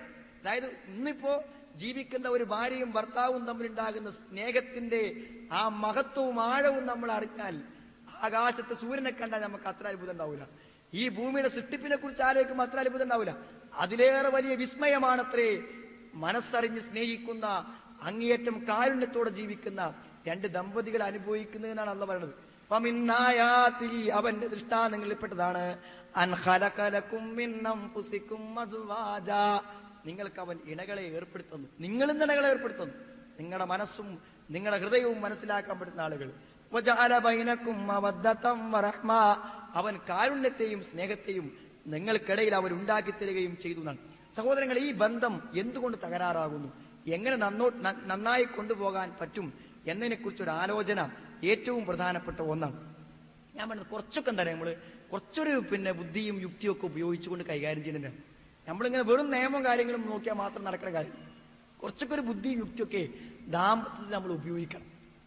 ഇത് ഒന്നായി പോയില്ലെങ്കിൽ ഇടങ്ങാറം തരങ്ങൾ. നിങ്ങൾ അങ്ങനത്തെ വീട്ടിലെ കുട്ടികളെ നോക്കുന്നുണ്ട്, ഏറ്റവും അധികം മാനസികമായി പ്രയാസം അനുഭവിക്കുന്ന കുട്ടികൾ അങ്ങനത്തെ. ഇത് വാപ്പയും ഉമ്മയും തമ്മിൽ സ്വരച്ചേർച്ചയില്ല എന്ന് നമ്മളെ കുട്ടികൾ അറിയുന്ന നിമിഷം നമ്മുടെ കുട്ടികളുടെ മാനസികാവസ്ഥയുടെ വലിയൊരു ഭാഗം തകർന്നു പോയി സഹോദരങ്ങൾ. ഇങ്ങനത്തെ ഒരു കുട്ടിയെ മുമ്പിൽ നമ്മൾ ശണ്ട കൂടുകയാണ്. എന്തിന്? ചെറിയ ചെറിയ കാര്യങ്ങൾക്ക് വേണ്ടി. സഹോദരങ്ങളെ, ആ കുട്ടികളെ നശിപ്പിക്കണോ? ആ കുട്ടികളെ നശിപ്പിക്കണോ? കാര്യമില്ലാത്തൊരു കാര്യത്തിന് വേണ്ടി നമ്മുടെ സന്താനങ്ങളെ നമ്മൾ നശിപ്പിക്കണോ സഹോദരങ്ങൾ? നോക്കൂ നിങ്ങൾ, അങ്ങനത്തെ ഒരു ദാമ്പത്യത്തിൽ, അങ്ങനത്തെ ഒരു ജീവിതത്തിൽ ആ സന്താനങ്ങളുടെ ഭാവി അപകടകരമാണ്. നമ്മുടെ ജീവിതമോ ഭയങ്കരമായ പ്രതിസന്ധിയിലും. കാരണം ജീവിതത്തിൽ പ്രതിസന്ധി ഇങ്ങനെ വരുമ്പോൾ അതൊക്കെ ഇറക്കി വെക്കാനുള്ള അത്താണിയാണ് ഭാര്യ അല്ലെങ്കിൽ ഭർത്താവ്. അത് കൊണ്ടേക്കാൻ സ്ഥലമല്ലെങ്കിൽ അയാൾ നാട് വിട്ടുപോകും. അല്ലെങ്കിൽ തൊട്ടപ്പെടുത്ത റൂമിൽ വാതിലടച്ചുകൊണ്ട് ഇനി ജീവിച്ചത് മതി എന്ന് വിചാരിക്കും. ഇറക്കി വെക്കാൻ സ്ഥലമല്ലെങ്കിൽ, തലയിലെ ഭാരം ഇറക്കി വെക്കാൻ സ്ഥലം കിട്ടാതിരുന്നാൽ എന്ത് കിട്ടും? ജീവിതത്തിന്റെ പ്രതിസന്ധി. കാരണം ഏറ്റവും സ്നേഹത്തോടെ നിൽക്കേണ്ട ആളുകൾ കുറച്ചൊരു ബുദ്ധി ഉപയോഗിക്കാം. ഉമർ ഖത്താബ് റളിയല്ലാഹുവിന്റെ കാലത്ത് ഒരു സംഭവം ഉണ്ടായി. ഇബ്നു ഉദ്റത്തു ദോലി എന്ന് പറയുന്ന ഒരു മനുഷ്യനുണ്ട്. ആ മനുഷ്യൻ എന്താ പറയുക, ഞാൻ കുറച്ചൊരു തന്ത്രത്തിലൊക്കെ പോകാന്ന് പറയാനാണ് ഞാൻ പറയുന്നത്. അദ്ദേഹം എന്ത് ചോദിച്ചാൽ, അദ്ദേഹം വിവാഹം കഴിക്കും, വളരെ കുറച്ച് സമയം ജീവിച്ചിട്ട് എന്ത് ചെയ്യുന്നതെങ്കിൽ പെണ്ണുങ്ങളെ വേഗം തൊലാക്ക് ചെയ്തു പോകും. അതുകൊണ്ട് നാട് മുഴുവൻ അയാൾ സ്ത്രീകളോട് പെരുമാറാൻ കൊള്ളാത്ത ഒരാളായിട്ട് ആളുകളുടെ ഇങ്ങനെ ഒരു സംസാരം വന്നു. അപ്പോൾ അബ്ദുല്ലാഹി ഇബ്നു അർക്കം എന്ന് പറയുന്ന ഒരാളെ ഇയാൾ വീട്ടിക്ക് കൂട്ടിക്കൊണ്ടുപോയിട്ട് ഇന്റെ തകരാറ് കൊണ്ടാണ് ഞാൻ പെണ്ണുങ്ങളെ ഒഴിവാക്കണമെന്നാണ് സാധാരണ ആൾക്കാർ പറയാറുള്ളത്. അപ്പോൾ ഒന്ന് കാണിച്ചു കൊടുക്കാൻ വിചാരിച്ച് സാക്ഷിക്കും വേണ്ടി കൊണ്ടുപോയതാണ്. വീട്ടിൽ കൊണ്ടുപോയിട്ട് അയാൾ ഭാര്യയോട് ചോദിച്ചു, അല്ല അള്ളാന്റെ പേര് സത്യം ചെയ്ത് പറയണം. എന്ത് പറയണം? നിനക്ക് എന്നോട് ഇഷ്ടമുണ്ടോ ഇല്ലേന്ന് പറയണം എന്നാണ്. ഇയാൾ കേൾക്ക പറയാനാണ്. അപ്പൊ ആ സ്ത്രീ പറഞ്ഞു, അള്ളാഹുവിൽ സത്യം എന്ന് പറഞ്ഞ് വരാൻ പറയരുത്, അല്ലാതെ ഞാൻ പറഞ്ഞോളാം. അല്ല അങ്ങനെ തന്നെ പറയണം, അങ്ങനെ തന്നെ പറയണം എന്ന് പറഞ്ഞപ്പോൾ അവർ പറഞ്ഞു, എനിക്ക് നിങ്ങളോട് ഇഷ്ടമല്ല എന്നാണ് അവർ. നേരെ അദ്ദേഹം ഉമർ ഖത്താബിനൊക്കെ പോയിട്ട് ഉമർ ഖത്താബിന് പറഞ്ഞു, ഉമറെ സാക്ഷി ഉണ്ട്. കാരണം എന്റെ മുഖത്ത് നോക്കി എന്നോട് ഇഷ്ടമില്ല എന്ന് പറയാൻ എന്റെ ഭാര്യ തയ്യാറാണെങ്കിൽ അവളൊപ്പം എനിക്ക് ജീവിക്കാൻ പറ്റുമോ എന്നാ ചോദിക്കണം. ഉമർ ഖത്താബ് റളിയല്ലാഹു അൻഹു ഈ പെണ്ണോട് ചോദിച്ചു, നീ എന്താ അങ്ങനെ പറഞ്ഞു? അള്ളാഹുവിൽ സത്യം ചെയ്ത് പറയാൻ പറഞ്ഞാൽ പിന്നെ നുണ പറയാൻ പറ്റൂ? അല്ലെങ്കിൽ ഞാൻ നുണ പറയും, ഇഷ്ടമുണ്ട് തൽക്കാലം ഞാൻ പറയുമായിരുന്നു. അള്ളാഹുവിൽ സത്യം ചെയ്യുന്ന നുണ പറയാൻ പറ്റും? അപ്പോൾ ഉമർ ഖത്താബ് റളിയല്ലാഹു അൻഹു അവരോട് പറഞ്ഞ വാക്കെന്താ നിങ്ങള്? ഫക്ദിബി, നീ നുണ പറഞ്ഞോന്നാ. നിങ്ങളുടെ ജീവിതവും ദാമ്പത്യവും നന്നായി പോകാൻ പ്രയോജനപ്പെടുമെങ്കിൽ അവിടെ ഒരു കളവ് പറയാൻ അനുവാദം കൊടുക്കണം. അത് ഉമറിന്റെ വകയല്ല, അള്ളാഹുവിന്റെ റസൂലിന്റെ അനുവാദം കൊടുത്ത കാര്യമാണ്. എന്ന് പറഞ്ഞാൽ ദാമ്പത്യത്തിൽ എന്തിനും നുണ പറയാന്നല്ല, ബന്ധങ്ങൾ എന്നും ഒന്നിച്ചു കൊണ്ടുപോകാൻ വേണ്ടി ഒരു കളവ് പറയേണ്ടി വന്നാൽ പോലും ആ ബന്ധങ്ങളെ വിച്ഛേദിച്ച് കളയരുതെന്നാണ്. എന്നിട്ട് ഉമർ റളിയല്ലാഹു അൻഹു ഉപദേശം കൊടുത്തു, ഇൻ കാനത് ഇഹ്ദാകുന്ന, നിങ്ങളിൽപ്പെട്ട ഏതെങ്കിലും ഒരു സ്ത്രീ ലാ തുഹിബ്ബു അഹദന, ഭർത്താക്കന്മാരായ ഞങ്ങളിൽ ആരെയെങ്കിലും ഇഷ്ടപ്പെടുന്നില്ലെങ്കിൽ ഫലാ തുഹദ്ദിസുഹു ബിദാലിക, ഒരിക്കൽ പോലും അയാളോടത് പറയരുതേന്നാണ്. എനിക്ക് നിങ്ങളോട് ഇഷ്ടമല്ല എന്ന് പറയരുതേന്നാണ്. അങ്ങനെ ഒരു വാക്ക് വന്നു പോകരുതേന്നാണ്. അങ്ങനെ ഒരു വാക്ക് വന്നു പോയാൽ നിങ്ങളുടെ ദാമ്പത്യം തകരാറായി പോകും. എന്നിട്ട് ഉമർ കൊടുത്തൊരു ഉപദേശമുണ്ട് സഹോദരങ്ങളെ, നമുക്കെല്ലാവർക്കും സമ്പൂർണമായ ഒരു ഉപദേശമാണ്. സമ്പൂർണ്ണ സ്നേഹത്തിൽ കഴിയുന്ന ദമ്പതികൾ വളരെ കുറച്ചു വീടുകളിൽ മാത്രമേ ഉള്ളൂ എന്നാണ് നമ്മൾ മനസ്സിലാക്കണം. പൂർണ്ണ സ്നേഹത്തിൽ ജീവിക്കാൻ കഴിയുന്ന ദമ്പതികൾ വളരെ കുറഞ്ഞ വീട്ടിലേ ഉള്ളൂ. നമ്മൾ മാത്രമേ ഉള്ളൂ അങ്ങനെയെന്ന് വിചാരിക്കുന്നതുകൊണ്ടാണ് ഈ രൂപത്തിൽ നമ്മൾ തിരുത്താൻ ശ്രമിക്കുന്നത്. അങ്ങനെ ഉണ്ട്. പിന്നെ എന്താണ് അവർ വഴിപിരിയാത്തത്? വലാകിന്നന്നാസ്, പക്ഷേ ജനങ്ങൾ എന്ത് ചെയ്യുന്നു? അവർ യതആശറൂന ബിൽ ഇസ്ലാം വൽ അഹ്സാബ്, ഒരു മുസ്ലിം എന്ന നിലക്ക് ഞാൻ എന്ത് ചെയ്യണം, ഒരു ഇസ്ലാമിന് ദോഷം വരണ്ടെന്ന് വിചാരിച്ച് ചിലർ കൊണ്ടെടുക്കാണ്. ചിലർ നമ്മളൊരു വലിയ തറവാട്ടേരായതുകൊണ്ട് നമ്മളെ തറവാട്ടിനൊരു ചീത്തപ്പേര് വരണ്ട, ഒരു പെണ്ണിനെ ഒഴിവാക്കിയതിനുള്ള ചീത്തപ്പേരിന്റെ വരണ്ടാച്ചിട്ട് സഹിച്ചു കൊണ്ടെടുക്കാണെന്ന് പറഞ്ഞു. നമ്മൾ ഖത്താബ് പറഞ്ഞാണ്. അങ്ങനത്തെ അവസ്ഥ പല കുടുംബങ്ങളിലുമുണ്ട്. എങ്കിൽ പോലും അല്പം തന്ത്രങ്ങളൊക്കെ ഉപയോഗിച്ചുകൊണ്ടെങ്കിലും നിങ്ങൾ ഒന്നിച്ചു പോകാൻ ശ്രമിക്കണമെന്നാണ് സഹോദരങ്ങൾ. ഇത് ഏറ്റവും പ്രധാനപ്പെട്ട ഒരു കാര്യമാണ്. ഇതിൽ പരസ്പരമുള്ള ഏറ്റവും പ്രധാനപ്പെട്ട 1-2 കാര്യങ്ങൾ പറയാനാകും. ഒന്ന്, സഹോദരങ്ങൾ മിണ്ടാതിരിക്കുക, തെറ്റുക. ഭാര്യയും ഭർത്താവും തെറ്റുക, 2 ദിവസമൊക്കെ മുണ്ടാതെ നടക്കുക. എന്ത് തെളിവായിരുന്നത്? അതിനിടയ്ക്ക് മരിച്ചോ കണ്ടേ, നേരെ നരകത്തിലാണ് പോകും. നമ്മളെ പണങ്ങിയിട്ട് ചെറിയ ചെറിയ കാര്യങ്ങൾ പറഞ്ഞ് തെറ്റിയിട്ട് ആണ് പോയാൽ ലാ യഹില്ലു ലി മുസ്ലിമിൻ അൻ യഖ്ജുറ അഖാഹു ഫൗക സലാസതി അയ്യാം. 3 ദിവസത്തിലധികം മുണ്ടാതെ നടക്കാൻ പാടില്ല എന്നാണ്. മുണ്ട തെറ്റുക, ഏറ്റവും അടുത്ത ബന്ധം ജീവിക്കേണ്ട ആൾക്കാർ തെറ്റിപ്പോ. എത്ര മാത്രം നിങ്ങൾ രാത്രി ഭർത്താവിനോട് പിണങ്ങി ഭർത്താവിനെ ദേഷ്യപ്പെടുത്തിക്കൊണ്ട് ജീവിക്കുന്ന ഒരു സ്ത്രീയാണെങ്കിൽ നേരം പുലരുവോളം മലക്കുകൾ അവളെ ശപിച്ചുകൊണ്ടിരിക്കുന്നതാണ്. സഹോദരങ്ങളെ, അത്രയും ഗൗരവകരമാണ് നമ്മൾ ഇണങ്ങി പണങ്ങി ജീവിക്കാന്നുള്ളത്. പണങ്ങി ഇങ്ങനെ തെറ്റിപ്പോവാന്നുള്ള അവസ്ഥ. ചെറിയ പണക്കങ്ങൾ ഉണ്ടാവും. അതെന്തിനാണ് നിങ്ങൾ നമ്മളെ സ്നേഹം ശക്തിപ്പെടാൻ വേണ്ടി മാത്രമുള്ള പണക്കങ്ങൾ. ചെറിയ പണക്കം, അല്പസമയം, ചെറിയ സമയത്ത് മാത്രം. അത് ബന്ധങ്ങളെ ശക്തിപ്പെടുത്താനുള്ള മാർഗങ്ങളാണ്. പക്ഷേ ഒരു 3 ദിവസമൊക്കെ പിന്നെ അയാൾക്കൊരു വെള്ളം കൊടുക്കാതൊക്കെ, അവളൊരു കാര്യം അയാൾ ശ്രദ്ധിക്കാതൊക്കെ, ഇങ്ങനെയൊക്കെ ഒരു വീട്ടിൽ ജീവിച്ചു പോകുന്നവരെങ്ങനെ സഹോദരങ്ങൾ? പിന്നെ ഇതിലേറെയൊക്കെ എനിക്ക് വിഷമായി തോന്നിയ കാര്യം എന്താ വെച്ചാൽ, നമ്മൾ പരസ്പരം തരും നേർക്ക് നേരെ അല്ലാത്ത രൂപത്തിൽ എന്ത് ചെയ്യുക, ഉപദ്രവിക്കുക. നേർക്ക് നേരല്ല, പറഞ്ഞ ഒരു ന്യായം ഉണ്ടാവും. ഭർത്താവിനെ ഉപദ്രവിക്കുന്ന വെച്ചാൽ ഒരു ന്യായവും കാണാൻ പറ്റില്ല. പക്ഷെ ഉപദ്രവിക്കുന്നതാണ്. ഉപദ്രവിക്കുക എല്ലാ അർത്ഥത്തിലും അയാൾക്ക് എങ്ങനെയൊക്കെ വിഷമം ഉണ്ടാക്കാൻ പറ്റുമോ അങ്ങനെ ഉണ്ടാക്കും. അതേമാതിരി ഭാര്യനെ നേരിട്ട് മൂപ്പരെ വിചാരണ ചെയ്താൽ മൂപ്പര് നല്ല പെരുമാറ്റമാണ്. പക്ഷേ യഥാർത്ഥത്തിൽ അവളെ അയാൾ ഉപദ്രവിച്ചുകൊണ്ടിരിക്കുന്നു. ഈ രൂപത്തിലൊക്കെ ഉള്ള ബന്ധങ്ങൾ സഹോദരങ്ങൾ ഏത് രൂപത്തിൽ നന്നായി പോകാൻ പറ്റും? പിന്നെ എങ്ങനെയൊക്കെ കൊണ്ടടക്കണവരോട് അവസാനമായിട്ട് നമുക്ക് ചോദിക്കാനുള്ള ചോദ്യം, എവിടെ വരെ എത്തും ഈ പോക്ക്? അതൊന്ന് പറഞ്ഞാട്ടെ, എവിടെ വരെ എത്തും? ഇത് കൊണ്ടടക്കാൻ തന്നെയുള്ള തീരുമാനം. കൊണ്ടു നടക്കാനാണ് തീരുമാനമെങ്കിൽ സഹോദരങ്ങളെ, ഈ മാനസിക ഇണക്കവും പിന്നെ പൊരുത്തവുമില്ലാതെ വാർദ്ധക്യത്തിന്റെ അവസാന നിമിഷം വരെയും ബഹളങ്ങളായിക്കൊണ്ട് കഴിയണോ ഈ കുട്ടികളടിയിൽ? അതൊന്ന് പരിഹരിച്ചൂടെ? കൊണ്ടുപോകുകയാണെങ്കിൽ ഏതുവരെ കൊണ്ടുപോകണം? മരണം വരെ കൊണ്ടോണ്ടേ? അല്ല പിരിയാനാണോ ഭാവം? എങ്കിലും ഇതിന് നീട്ടിക്കൊണ്ടുപോകണം എന്നുള്ളതാണ്. അതിന്റെ ആളുകളെ കണ്ട് കാര്യങ്ങൾ പറഞ്ഞുറപ്പിച്ചിട്ട് അതിനുള്ള വഴികൾ അന്വേഷിക്കുക. അതിന് ഇസ്ലാമികമായ വഴിയുണ്ട്. ഞാൻ പറഞ്ഞത് ഒന്നുമല്ലാത്ത കെട്ടിയിട്ട ഒരവസ്ഥയിൽ സഹോദരങ്ങൾ ഒരു ദാമ്പത്യത്തെ കൊണ്ടുപോകാതിരിക്കും. ഏറ്റവും വലിയ പരിഹാര മാർഗം തുറന്ന് സംസാരിക്കുക. എന്തായാലും നമുക്ക് എന്തെങ്കിലും വിഷമമുണ്ടെങ്കിൽ നാട്ടിലോടൊക്കെ നടന്നു പറയും. ഭാര്യ ഭർത്താവിന്റെ ദോഷം, ഭർത്താവിന്റെ കാര്യം പിന്നെ മറ്റുള്ളവരോടൊക്കെ നടന്നു പറയും. തുറന്ന് സംസാരിക്കും. നമ്മുടെ മനസ്സിന്റെ ഉള്ളിൽ എന്ന് അദ്ദേഹത്തോടുള്ള മാനസിക വിഷമം എന്താണോ, അതൊരു നല്ല സമയത്ത് എനിക്കു ചില കാര്യങ്ങൾ നിങ്ങളോട് പറയാനുണ്ട് എന്ന് പറഞ്ഞ് അത് മുഴുവൻ കേട്ടിട്ടേ നിങ്ങൾ പ്രതികരിക്കാവൂ എന്ന് പറഞ്ഞ് സഹോദരിമാരെ, നിങ്ങളുടെ ഭർത്താവിനോട് മനസ്സ് തുറന്ന് നിങ്ങൾ സംസാരിക്കും. നിങ്ങളുടെ പ്രശ്നങ്ങൾ അന്ന് അവസാനിക്കും. സഹോദര, നിന്റെ ഭാര്യയോട് നിനക്ക് എന്തെങ്കിലും വിഷമമുണ്ടെങ്കിലും അല്പസമയം കൂട്ടിക്കൊണ്ടുപോയി ഒന്ന് മനസ്സ് തുറന്ന് പറഞ്ഞു നോക്കും. നിങ്ങൾ മനസ്സ് തുറന്ന സംസാരത്തിലൂടെ പരിഹരിക്കാൻ പറ്റുള്ളൂ. മനസ്സിന്റെ ഉള്ളിൽ ഊഹങ്ങളുടെ അടിസ്ഥാനത്തിൽ സൂക്ഷിച്ചു വെച്ചതാണ് നമ്മുടെ ബന്ധങ്ങളായി മുന്നോട്ട് പോകാനുള്ള ഏറ്റവും വലിയ പ്രയാസം. പിന്നെന്താ പറയുക, നമ്മൾ സഹിക്കാൻ ആരും വിചാരണം. ഭാര്യന്റെ അടുത്ത് ദോഷങ്ങളുണ്ടെന്ന് ഉറപ്പുണ്ടെങ്കിൽ എന്നാ തിരുത്തിക്കോളി. എങ്ങനെ തിരുത്തേണ്ടത്? ഖുർആൻ പറയുന്നു, വല്ലാത്തി തഖാഫൂന നുശൂസഹുന്ന വഹ്ജുറൂഹുന്ന ഫിൽ മലാജി വളരിബൂഹുന്ന ഫഇൻ അതഅനകും ഫലാ തബൂ അലൈഹിന്ന സബീലാ.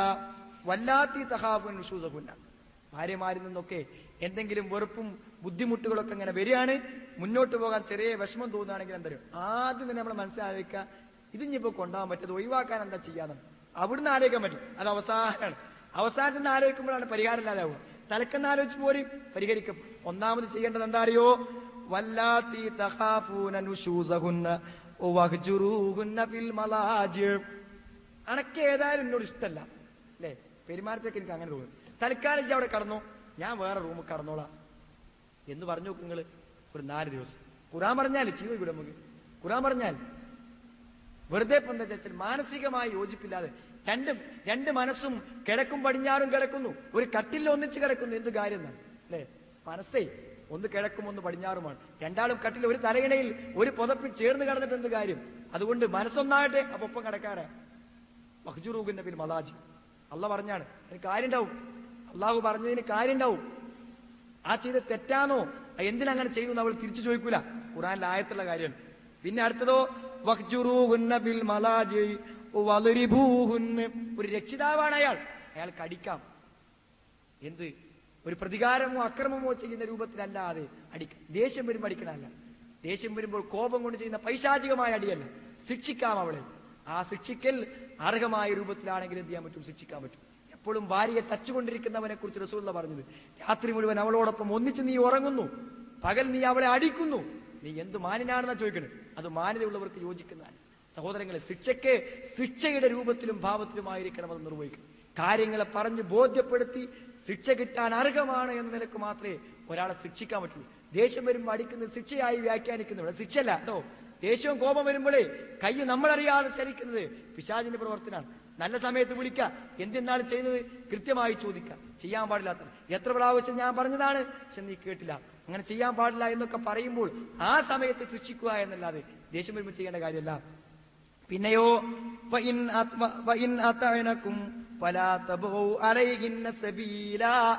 അവരനുസരിച്ച് വരികയാണെങ്കിലോ പിന്നെ അവർക്കെതിരെ ഒരു നടപടികളും സ്വീകരിക്കാൻ പറ്റൂല എന്നാണ്. അപ്പൊ സഹോദരങ്ങളെ, ഇങ്ങനത്തെ ചില മാർഗങ്ങളൊക്കെ ഖുർആനിലും ഹദീസിലും നിർദ്ദേശിക്കപ്പെടുന്നു. അത് നമ്മൾ അതുപോലെ എന്ത് ചെയ്യണം എന്നാണ്. പിന്നെന്താ നിങ്ങള് പ്രശ്നങ്ങൾ, ആവശ്യങ്ങളാണ്, ഉപഭോഗപരമായ സംസ്കാരം. അത് വാങ്ങില്ല, ഇത് വാങ്ങില്ല, അത് കൊടുന്നില്ല, ഇത് കൊടുന്നില്ല എന്നൊക്കെയാണ് എല്ലാവരും പ്രശ്നം. ഭാര്യനെ പറ്റിയും പറയണം, ഭർത്താവിനെ പറ്റിയൊക്കെയാണ് അങ്ങനെ പറയണം. അള്ളാഹുവിന്റെ റസൂൽ എത്രേ പറഞ്ഞിട്ടുള്ളൂ നിങ്ങൾ. അത് നല്ലോണം നമ്മുടെ സഹോദരിമാരും സഹോദരങ്ങളും മനസ്സിലാക്കുക. എന്താണ്? നീ തിന്നുന്നുണ്ടോ, അവൾക്ക് തിന്നാൻ കൊടുക്കണം, അവൾക്ക് തിന്നാൻ കൊടുക്കണം. പിന്നെയോ അതേപോലെ തന്നെ നീ ധരിക്കുന്നുണ്ടോ, അവളിൽ ധരിപ്പിക്കണം. നീ നല്ല വസ്ത്രം ധരിക്കുകയാണെങ്കിൽ അവളിൽ നല്ല വസ്ത്രം ധരിപ്പിക്കണം. നീ നല്ല ഭക്ഷണം കഴിക്കുകയാണെങ്കിൽ അവളിൽ നല്ല ഭക്ഷണം കഴിപ്പിക്കണം. വലാ തദ്രിബിൽ വജ്ഹ്, ഒരിക്കലും മുഖത്തടിക്കരുത്, മുഖത്തടിക്കാൻ പാടില്ല. അതേപോലെ തന്നെ അവളെ വീടിന് പുറത്ത് എവിടെയെങ്കിലും നീ ഉപേക്ഷിച്ചിട്ട് പോരുകയും ചെയ്യരുത്. സഹോദരങ്ങളെ, പെരുമാറ്റങ്ങളിലും കാര്യങ്ങളും ഈ രൂപത്തിൽ നല്ല ശ്രദ്ധയും നല്ല പെരുമാറ്റവും വേണം.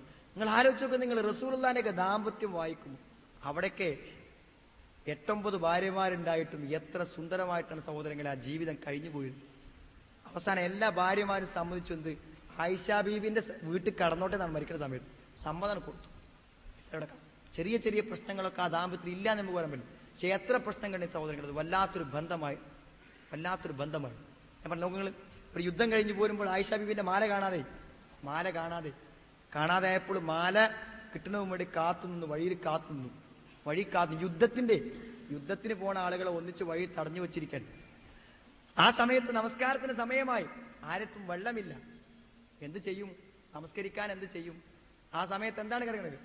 ആയിഷ റളിയല്ലാഹു അൻഹയുടെ മടിയിൽ തലവെച്ച് റസൂലുള്ളാഹി സ്വല്ലല്ലാഹു അലൈഹി വസല്ലം കിടക്കാണ്. തൊട്ടപ്പുറത്ത് പിതാവ് അബൂബക്കർ സിദ്ദീഖ് റളിയല്ലാഹു അൻഹു ഇരിക്കാണ്. ആ ദാമ്പത്യം അമ്മോശൻ അപ്പുറത്തിരിക്കാണ്. എന്നിട്ട് ആ സമയത്ത് ആളുകൾ ഇങ്ങനെ പറയാൻ തുടങ്ങി, ഈ ആയിഷന്റെ കാരണം കൊണ്ട് ഇപ്പൊ നമ്മളെ നിസ്കാരത്തിന് സമയം തെറ്റെടുത്തുക കോലെന്നാണ്. അന്നാണ് തയമ്മുവിന്റെ ആയത്ത്, തയമ്മം ചെയ്യാനുള്ള ആയത്ത് അന്ന് ഇറങ്ങിയത്. ആ സമയത്ത് ചരിത്രം പറയുന്നു, ആയിഷ ബിബി റളിയല്ലാഹു അൻഹ ഒന്ന് നന്നായി ശക്തിയായി വാപ്പയൊന്ന് നുള്ളി. ആ സമയത്ത് ആയിഷ, ഞാൻ എന്റെ കാൽത്തുടകളെ ഇളക്കിയില്ല, കാരണം റസൂലുള്ളാഹി ഉണർന്നു പോകുമെന്ന് ഞാൻ വിചാരിച്ചു. സഹോദരങ്ങളെ, രാത്രി സുബഹിക്ക് ഇറങ്ങിപ്പോകുമ്പോൾ മകളും മരുമകനും കിടക്കുന്ന അറയിൽ പോയി പ്രവാചകൻ മുട്ടും. ആ സമയത്ത് അലി ഇബ്നു അബീ താലിബ് തമാശയായി പറയും, നമ്മളെ റൂഹിനെ കൊണ്ടുപോയ ആള് തരുമ്പോ നമ്മൾ ഉണരുന്നാണ്, തമാശയായി പറയും. ആ രൂപത്തിൽ അത്ര ദാമ്പത്യം. ഒരിക്കൽ റസൂലുള്ളാഹി പോയി തന്റെ 2 കാൽത്തുടകൾ, ഒരു കാൽത്തുട അലി ഇബ്നു അബീ താലിബിന്റെ തുടയിലേക്കും ഫാത്തിമയുടെ തുടയിലേക്കും കയറ്റി വെച്ചുകൊണ്ട് ആ ഇടയിൽ അമ്മോശനും പിതാവും ഇരിക്കുന്ന രംഗം നോക്കൂ സഹോദരങ്ങൾ. എത്ര വലിയ ദാമ്പത്യം. ഇപ്പം തരാം, നമ്മുടെ വീടുകളിലൊക്കെ സഹോദരങ്ങളെ അസ്വാസ്ഥ്യങ്ങളാണ്, ഒരിക്കലും ഉൾക്കൊള്ളാൻ കഴിയാത്ത അവസ്ഥ. അതുകൊണ്ടാണ് എന്ത്, വീട്ടിൽ ചെന്ന് നോക്കുക നിങ്ങൾ, എങ്ങനെയൊക്കെയാണ് അവസ്ഥ. പിന്നെ എന്നാൽ ഭാര്യയും ഭർത്താവും കല്യാണം കഴിഞ്ഞ് അവർ ഒന്നിച്ച് ജീവിക്കുന്നതിൽ ഏറ്റവും വലിയ അസൂയ ഏറ്റവും അടുത്ത ബന്ധുക്കൾക്കാകുന്ന കാലം.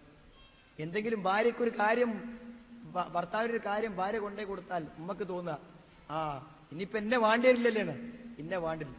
ഉമ്മ എന്ന നിലക്കുള്ള എല്ലാ ആദരവുകളും അവന്റെ മനസ്സിൽ നിലനിൽക്കുന്നുണ്ട്. അത് പോകാൻ തുടങ്ങുകയാണ്. എപ്പോ നിങ്ങൾ പറയാൻ തുടങ്ങുമ്പോൾ, പ്രതികരിക്കാൻ തുടങ്ങുക പോവുക. 7 ദിവസം വിവാഹം കഴിഞ്ഞവർ സ്വതന്ത്രമായി നിൽക്കാനും അവരുടെ ഒരു സ്വാതന്ത്ര്യത്തിനും ഇടപെടാതിരിക്കുവാനും റസൂലുള്ളാഹി അനുഭവിച്ചിട്ടുണ്ട്. 7 ദിവസം സുന്നത്ത. കല്യാണം കഴിഞ്ഞവർക്ക് അവരുടെ ആ ആദ്യ നാളുകളെ അനുഭവിക്കാൻ വേണ്ടി എന്ത് ചെയ്യാൻ പറ്റും? സ്വസ്ഥമായി, ആരും ശല്യപ്പെടുത്താതെ ജീവിക്കുക. അത് അള്ളാഹുവിന്റെ റസൂൽ അനുഭവിച്ചു കൊടുത്താണ്. അതിപ്പോ ഇപ്പോഴൊന്നും ഇപ്പൊ പോകാനായിട്ടില്ല എന്ന് പറഞ്ഞ് വിലക്കാൻ അവിടെ വാപ്പക്കും മക്കൊന്നും അതിന് വലിയ അവകാശം ഒക്കെ അനുവദിച്ചു കൊടുക്കുക. തന്റെ മക്കൾ ചെറുപ്പകാലത്ത് പന്ത് കൊണ്ട് കളിച്ചപ്പോൾ, അതേപോലെ തന്നെ കളിപ്പാട്ടങ്ങൾ കിട്ടിയപ്പോൾ, നമ്മുടെ മക്കൾ സന്തോഷിച്ചപ്പോൾ ദൂരെ നിന്ന് നോക്കി ചിരിച്ച വാപ്പയ്ക്കും ഉമ്മയ്ക്കും തന്റെ മകൻ ഇഷ്ടപ്പെട്ട ഒരു പെൺകുട്ടിയെ കൊണ്ടുവന്ന് ജീവിതത്തിൽ സൗഭാഗ്യകരമായ ഒരു ജീവൻ നയിക്കുമ്പോൾ അതും നിർവൃതിയോടുകൂടെ നോക്കിക്കാണാനുള്ള വിശാലമായ മനസ്സുമാണ്. അതേപോലെ സഹോദരങ്ങളെ, ഇത്രയും കാലം പാല് തന്ന് ജീവിതത്തിലെല്ലാം തന്ന് തന്റെ ഭാര്യയ്ക്ക് ഇനി ഒരു യുഗാന്തരം തന്റെ കൂടെ ജീവിച്ചാലും തന്റെ ഉമ്മ ചെയ്ത സേവനങ്ങൾ തനിക്ക് ചെയ്യാൻ കഴിയില്ലെന്ന് ഉറച്ചു വിശ്വസിക്കുന്ന ആ മാതാവിനെ ഒരല്പം പോലും അവഗണന തോന്നാത്ത രൂപത്തിൽ പരിഗണിച്ചുകൊണ്ട് ജീവിക്കുവാൻ മക്കൾക്കും മരുമക്കൾക്കും ആവണം. അങ്ങനത്തെ ഒരു കുടുംബ സമ്പ്രദായം നമ്മുടെ നാട്ടിൽ വരണം സഹോദരങ്ങൾ. അങ്ങനത്തെ ഒരു ദാമ്പത്യം നോക്ക്. നിങ്ങൾ ഒലുവെടുത്ത് പോകുമ്പോ ഭാര്യയെ ഉമ്മ വെച്ചിട്ടാണ് പോയിന്ന് റസൂലാണ്. ഒലുവെടുത്തിട്ട് നിസ്കാരപ്പായിക്ക് പോലെടുക്കി. അങ്ങനത്തെ ഒരു ഗൃഹാന്തരീക്ഷം എന്ന് പുലരും നമ്മുടെ നാട്ടിൽ, എന്ന് വരും നമ്മുടെ ചുറ്റുപാടിൽ. അങ്ങനത്തെ ഒരു ഹൃദയ സാമീപ്യം വേണം. ഇപ്പൊ എന്താരെങ്കിലും സ്വത്തും സമ്പാദ്യം അങ്ങനെ തന്നെ എല്ലാവരും മനസ്സ്. എന്ത് മരുമകൾ വരുമ്പോ എത്ര കൊടുന്നു എന്നാണ് മരുമകൾക്ക് തമ്മിലുള്ള വിഭജനത്തിൽ ഉമ്മാന്റെ പരിഗണന. എത്ര കൊടുന്നു, എവിടുന്ന് വന്നു എന്നാണ്. അതിലൊക്കെ വല്ല കഥയുണ്ട് സഹോദരങ്ങള്. അതൊക്കെയാണ് ഇപ്പൊ നാട്ടിലെ അവസ്ഥ. എത്ര സൗന്ദര്യമുണ്ട്, എത്ര സൗന്ദര്യമില്ല. ഇതൊക്കെ വെച്ചിട്ടാണ് ആളുകൾക്ക് നിലവാരവും മഹത്വവും കൽപ്പിച്ചുകൊണ്ടിരിക്കുന്നത്. ഇതിനൊക്കെ കൃത്യമായ മറുപടി നമ്മൾ പറയേണ്ടി വരും. പണവും ആഭരണങ്ങളും, കഴുത്തിൽ തൂങ്ങുന്ന ആഭരണത്തിനും വാപ്പക്കുള്ള സ്വത്തിന്റെയും മഹത്വം നോക്കിയിട്ട് മാത്രം ആളുകളെ വിലയിരുത്തുന്ന സ്വഭാവം മാറണം. പിന്നെ സ്ത്രീധനത്തിന്റെ പേരിൽ കല്യാണം കഴിച്ചവർക്ക് നല്ലൊരു ദാമ്പത്യം കഴിയും. അത് കച്ചവടമല്ലേ സഹോദരങ്ങളെ. വീട്ടിൽ വാങ്ങിക്കൊണ്ടുവന്ന ഒരു പശുവിനെ പോലെയോ ഒരു പൂച്ചെടിയെ പോലെയോ അല്ലാതെ എന്താണ് സ്ത്രീധനം കൊടുത്ത് വാങ്ങിയ ഒരു ദാമ്പത്തിന് എന്താ അർത്ഥമുള്ളത്? ഒരു കല്യാണം കഴിഞ്ഞ് പിന്നെ അവിടെ ചെല്ലുമ്പോഴൊക്കെ കടം വാങ്ങിയതും പലിശക്കെടുത്തിനൊക്കെ കണക്ക് പറയാം. എന്ത് ഇവൻ അവിടെ കൊണ്ടുവരാൻ വേണ്ടി ചെയ്താണ്. അപ്പൊ പത്രത്തിൽ വായിച്ചില്ലെങ്കിൽ കഴിഞ്ഞ ദിവസം ഒരു ദിവസം സ്ത്രീധനത്തിന്റെ പേര് അങ്ങനെയൊക്കെ ഉണ്ടാണ് വിവാഹത്തിന് വല്ല പരിശുദ്ധി ഉണ്ടാവും. ബ്രോക്കർമാർ, യാതൊരു നിലവാരമില്ലാത്ത ബ്രോക്കർമാർ ഇടപെട്ടിട്ട് വളരെ താഴ്ന്ന രൂപത്തിൽ കമ്മീഷൻ വാങ്ങി ഉറപ്പിക്കുന്ന ദുഷിച്ച കച്ചവടങ്ങളായി വിവാഹത്തെ കാണുന്നവർക്ക് ഒരു നല്ല ദാമ്പത്യം നയിക്കാൻ പറ്റില്ല. അതൊക്കെ പോയി കണ്ട് മനസ്സുകൊണ്ട് ഇഷ്ടപ്പെട്ട് നല്ല രൂപത്തിലാക്കണം. അപ്പൊ സഹോദരങ്ങളെ തിരിച്ചു കൊണ്ടുവരിക, നമ്മുടെ ദാമ്പത്യത്തെ നല്ല ഒരു അവസ്ഥയിലേക്ക് കൊണ്ടുവരിക. എന്തെങ്കിലുമൊക്കെ വിഷമം ഉണ്ടെങ്കിൽ അത് പരസ്പരം പറഞ്ഞു തീർത്ത് നമ്മൾ എന്ത് ചെയ്യുക, പരിഹരിക്കാൻ വേണ്ടി ശ്രമിക്കാനുള്ളതാണ്. പിന്നെ മറ്റൊരു കാര്യം സഹോദരങ്ങളെ, ഈ കുടുംബത്തെ കുറിച്ച് പറയുമ്പോൾ നമ്മൾ ചെയ്യണം, നമുക്കൊക്കെ നമ്മുടേതായ ഉത്തരവാദിത്തങ്ങൾ ഒക്കെ നമ്മൾ ചെയ്യാം. ഒരു ഭാര്യ എന്നുള്ള നിലക്ക് ഒരു ഉത്തരവാദിത്തമുണ്ട്, ഭർത്താവ് നിലക്ക് ഉത്തരവാദിത്തമുണ്ട്. ഭാര്യയും ഭർത്താവും ഉദ്യോഗസ്ഥന്മാരാണ്, രണ്ടാളും ഉദ്യോഗസ്ഥന്മാരാണ്. രണ്ടാളും ജോലിക്ക് പോയി വരും. ജോലിക്ക് പോയി വന്ന് 5:30 മണിക്ക് രണ്ടാളും വീട്ടിലെത്തിയപ്പോൾ ഭർത്താവ് പറഞ്ഞു, അപ്പുറത്തെ കസേരയിൽ നിന്ന് പറഞ്ഞു, ഒരു ഗ്ലാസ് വെള്ളം ചൂടാക്കി കൊണ്ടുപോകാന്നാ പറഞ്ഞു. ഭാര്യ പറയുന്നു, ഞാനും നിങ്ങളും ഒരേ മാതിരിയല്ലേ ഇപ്പൊ ജോലി കഴിഞ്ഞ് വരുന്നത്, ആ പണി നിങ്ങൾക്ക് എനിക്ക് തരാലോ എന്നാണ്. അങ്ങനത്തെ ഒരു മാനസികാവസ്ഥ ഉള്ള ഒരു കുടുംബത്തിൽ കഴിഞ്ഞു പോകാൻ പറ്റും സഹോദരൻ? കഴിഞ്ഞു പോകാൻ പറ്റും. വീടിന്റെ ചെലവ് പറയണം, ഏത് കണക്ക് പറയണം, അരി വാങ്ങണം, മുളക് വാങ്ങണം, ഒക്കെ വാങ്ങണം. അപ്പോ ഭർത്താവ് പറയണം, എന്ത് അണക്കും വരുമാനല്ലേ, അണക്ക് കൊടുക്കാനൊരു സംഖ്യ, അത് അയാൾക്കും പറയാൻ പറ്റൂല. ഇതിനൊക്കെ നിയമമുണ്ട് സഹോദരങ്ങളെ.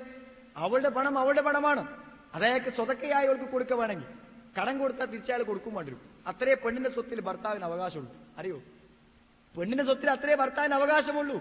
TTCയും B.Edും വില പറഞ്ഞ് വാങ്ങി കൊണ്ടുവന്ന് നമ്മൾ സ്വീകരിച്ചാൽ നമുക്ക് ആ വരുമാനത്തിന് അവകാശമില്ല. തിരുവള്ളവരെങ്കിൽ ഉണ്ടെങ്കിൽ തരാം, നമുക്കല്ലേ അവൾക്ക് പൈസ ഉണ്ടെങ്കിൽ തരണ്ടേന്ന് പറയാൻ പോകും.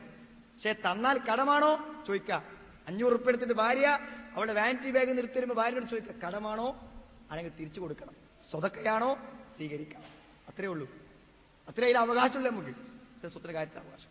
സഹോദരങ്ങൾ ഡ്യൂട്ടി ഇല്ല എന്നുള്ളൂ. ഒരു ഭാര്യ എന്ന നിലയ്ക്ക് അവൾക്ക് ചില ഡ്യൂട്ടി, അത് അവൾ തന്നെ നിർവഹിക്കണം. അത് അവൾ തന്നെ നിർവഹിക്കണം. ഭർത്താവ് എന്ന നിലയ്ക്ക് എന്ത് ഉത്തരവാദിത്തമുണ്ടോ അതാണ്. ഈ ഉത്തരവാദിത്തം ആർക്കാന്ന് അറിയാത്തതാണ് പ്രശ്നം. അത് മനസ്സിലാക്കാം. വീടിന്റെ കാവൽക്കാരി, ഭർത്താവിന്റെ വീട്ടിലെ എല്ലാ കാര്യങ്ങളും നോക്കേണ്ട കുടുംബത്തിന്റെ കുടുംബിനിയാണ് ഭാര്യ. അവിടെ ഭക്ഷണം സാധനങ്ങൾ ഉണ്ടായിട്ടും ഭക്ഷണം ഉണ്ടാക്കാൻ സാധിക്കാതെ വന്നാൽ അതിന്റെ ഉത്തരവാദിത്തം അവൾക്കാണ്. രോഗമാണോ ബുദ്ധിമുട്ടാണോ അത് ബന്ധപ്പെട്ടവരെ ബോധ്യപ്പെടുത്തുക. അവൾക്കതിന് ഉത്തരവ്.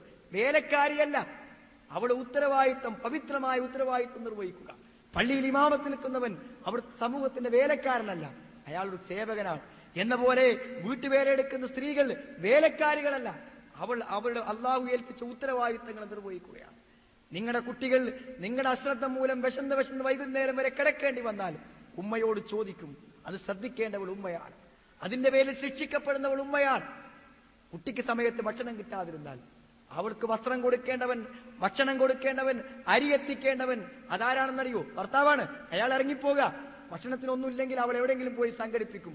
അതല്ല, അത് അയാളുടെ ഡ്യൂട്ടിയാണ്, അത് അയാൾ നിർവഹിക്കണമെന്നാണ്. അലി ബിൻ അബി താലിബ് റളിയല്ലാഹു അൻഹുവും ഫാത്തിമ ബി റളിയല്ലാഹു അൻഹയും ഒന്നിച്ച് ചെന്നു റസൂലുള്ളാഹിന്റെ വീട്ടിൽ. എന്താ ചെന്നേരങ്ങള്?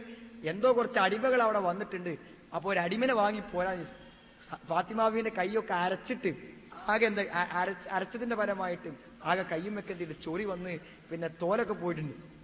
അപ്പൊ അന്ന ഫാത്തിമ താത്തത്തിന്റെ നബിന്റെ അടുക്ക ചെന്നു. തഷ്കൂ ഇലൈഹി, നബിയോട് ആവലാതിപ്പെട്ടു. എന്താണ്? മാ തൽഖാ ഫി യദൈക മിൻ റഹ, അരച്ചിട്ടേ കയ്യുമ പറ്റിയിട്ടില്ല. പിന്നെ മുറിവിനെ കുറിച്ചൊക്കെ പറഞ്ഞു. വതസ്അലുഹു ഖാദിമതൻ, ഒരു വൃത്യനെ, ഒരു വേലക്കാരനെ റസൂലെ ഞങ്ങൾക്ക് അയച്ചു തരണം വാപ്പാന്ന് പറഞ്ഞാണ് ചെല്ലണത്. അപ്പൊ അപ്പൊ നബി പറഞ്ഞു കൊടുക്കാണ് എന്ത്, എല്ലാ പെണ്ണുങ്ങൾക്കുള്ള ഉപദേശമാണ്. എന്ത്, വീട്ടിൽ അതില്ല ഇതില്ല, ജോലിക്കാളില്ല, ഞാൻ എന്ത് ചെയ്യാനാണ് എന്ന് ചോദിക്കും. ആ ചോദിക്കുന്ന സമയത്ത് റസൂലുള്ളാഹിന്റെ വീട്ടിൽ അടിമകളുണ്ട്, വേണമെങ്കിൽ കൊടുത്തയക്കാം. സഹോദരങ്ങൾ, റസൂലുള്ള പറഞ്ഞ മറുപടി കേൾക്കൂ നിങ്ങൾ. അലാ അദുല്ലുകുമാ അലാ മാ ഹുവ ഖൈർ, ഞാനൊരു അടിമയെ തന്ന് വീട്ടിൽ ജോലി ചെയ്യാൻ ആളെ നിശ്ചയിക്കുന്നതിനേക്കാളും ഖൈറായ ഒരു കാര്യം നിനക്ക് ഞാൻ പറഞ്ഞു തരാം. എന്താണത്? മിമ്മാ സഅൽതുമാ, നിങ്ങൾ രണ്ടുപേരും ചോദിച്ചതിനേക്കാൾ ഉത്തമമായത്. ഇദാ അഹത്തുമാ മലാജിഅകുമാ, നിങ്ങൾ രണ്ടാളും രാത്രി ഉറങ്ങാൻ കിടക്കാൻ വേണ്ടി പോകുമ്പോൾ ഫസബ്ബിഹാ 33 വട്ടം സുബ്ഹാനല്ലാഹ് എന്ന് പറയാം. എന്ത് ബന്ധാണ് ഈ ചോദിച്ചതും പറഞ്ഞതും തമ്മിലുള്ളത്? അല്ലെ, അടിമനെ ചോദിക്കാനാ ചെന്നത്. പഠിപ്പിച്ചെടുക്കണതോ രാത്രി ഉറങ്ങുമ്പോ സുബ്ഹാനല്ലാഹ് എന്ന് 33 വട്ടം പറയാം. പിന്നെയോ അതേപോലെ തന്നെ വഹ്മിദാ 33, അൽഹംദുലില്ലാഹ് 33 വട്ടം പറയാം. വകബ്ബിറ 34, 34 വട്ടം അല്ലാഹു അക്ബർ എന്നും പറയാം. 100 ആയില്ലേ? അങ്ങനെ 100 താക്കാം. എന്നിട്ട് പറഞ്ഞു ഫവ ഖൈറുൻ ലകുമാ മിൻ ഖാദിമിൻ, ഒരു ഭൃത്യനേക്കാളും നിങ്ങൾക്ക് നല്ലത് അതാകുന്നു. ബുഖാരി മുസ്ലിമിന്റെ ഹദീസാണ്.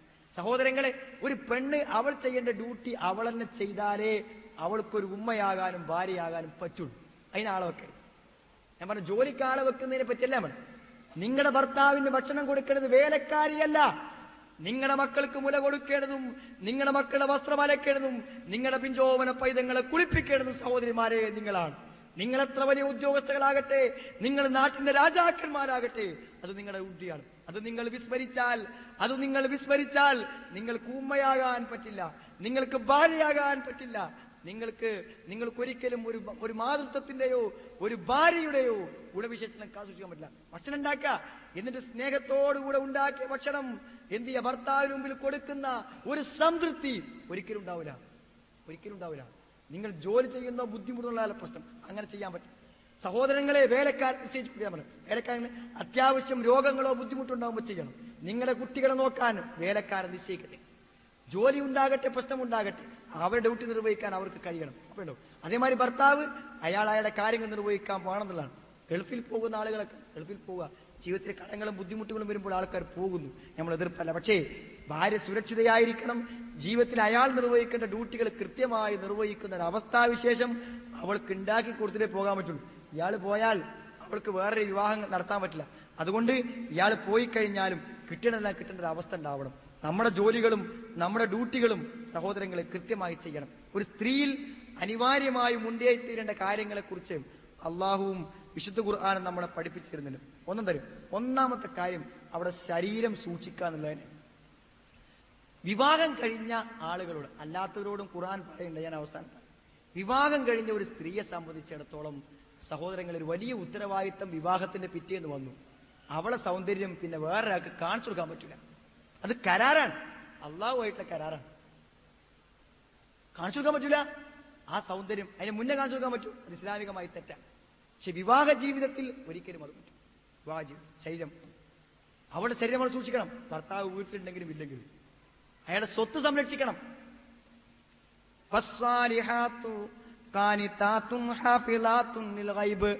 സദ്വൃത്തകരായ സ്ത്രീകൾ എന്ന് വെച്ചാൽ അനുസരണയുള്ള പെണ്ണുങ്ങളും അതേപോലെ തന്നെ ഭർത്താക്കന്മാരെ വഞ്ചിക്കാത്തവരുമാണ്. ഭർത്താക്കന്മാരെ വഞ്ചിക്കുന്ന സ്ത്രീകൾ നല്ലവരല്ല.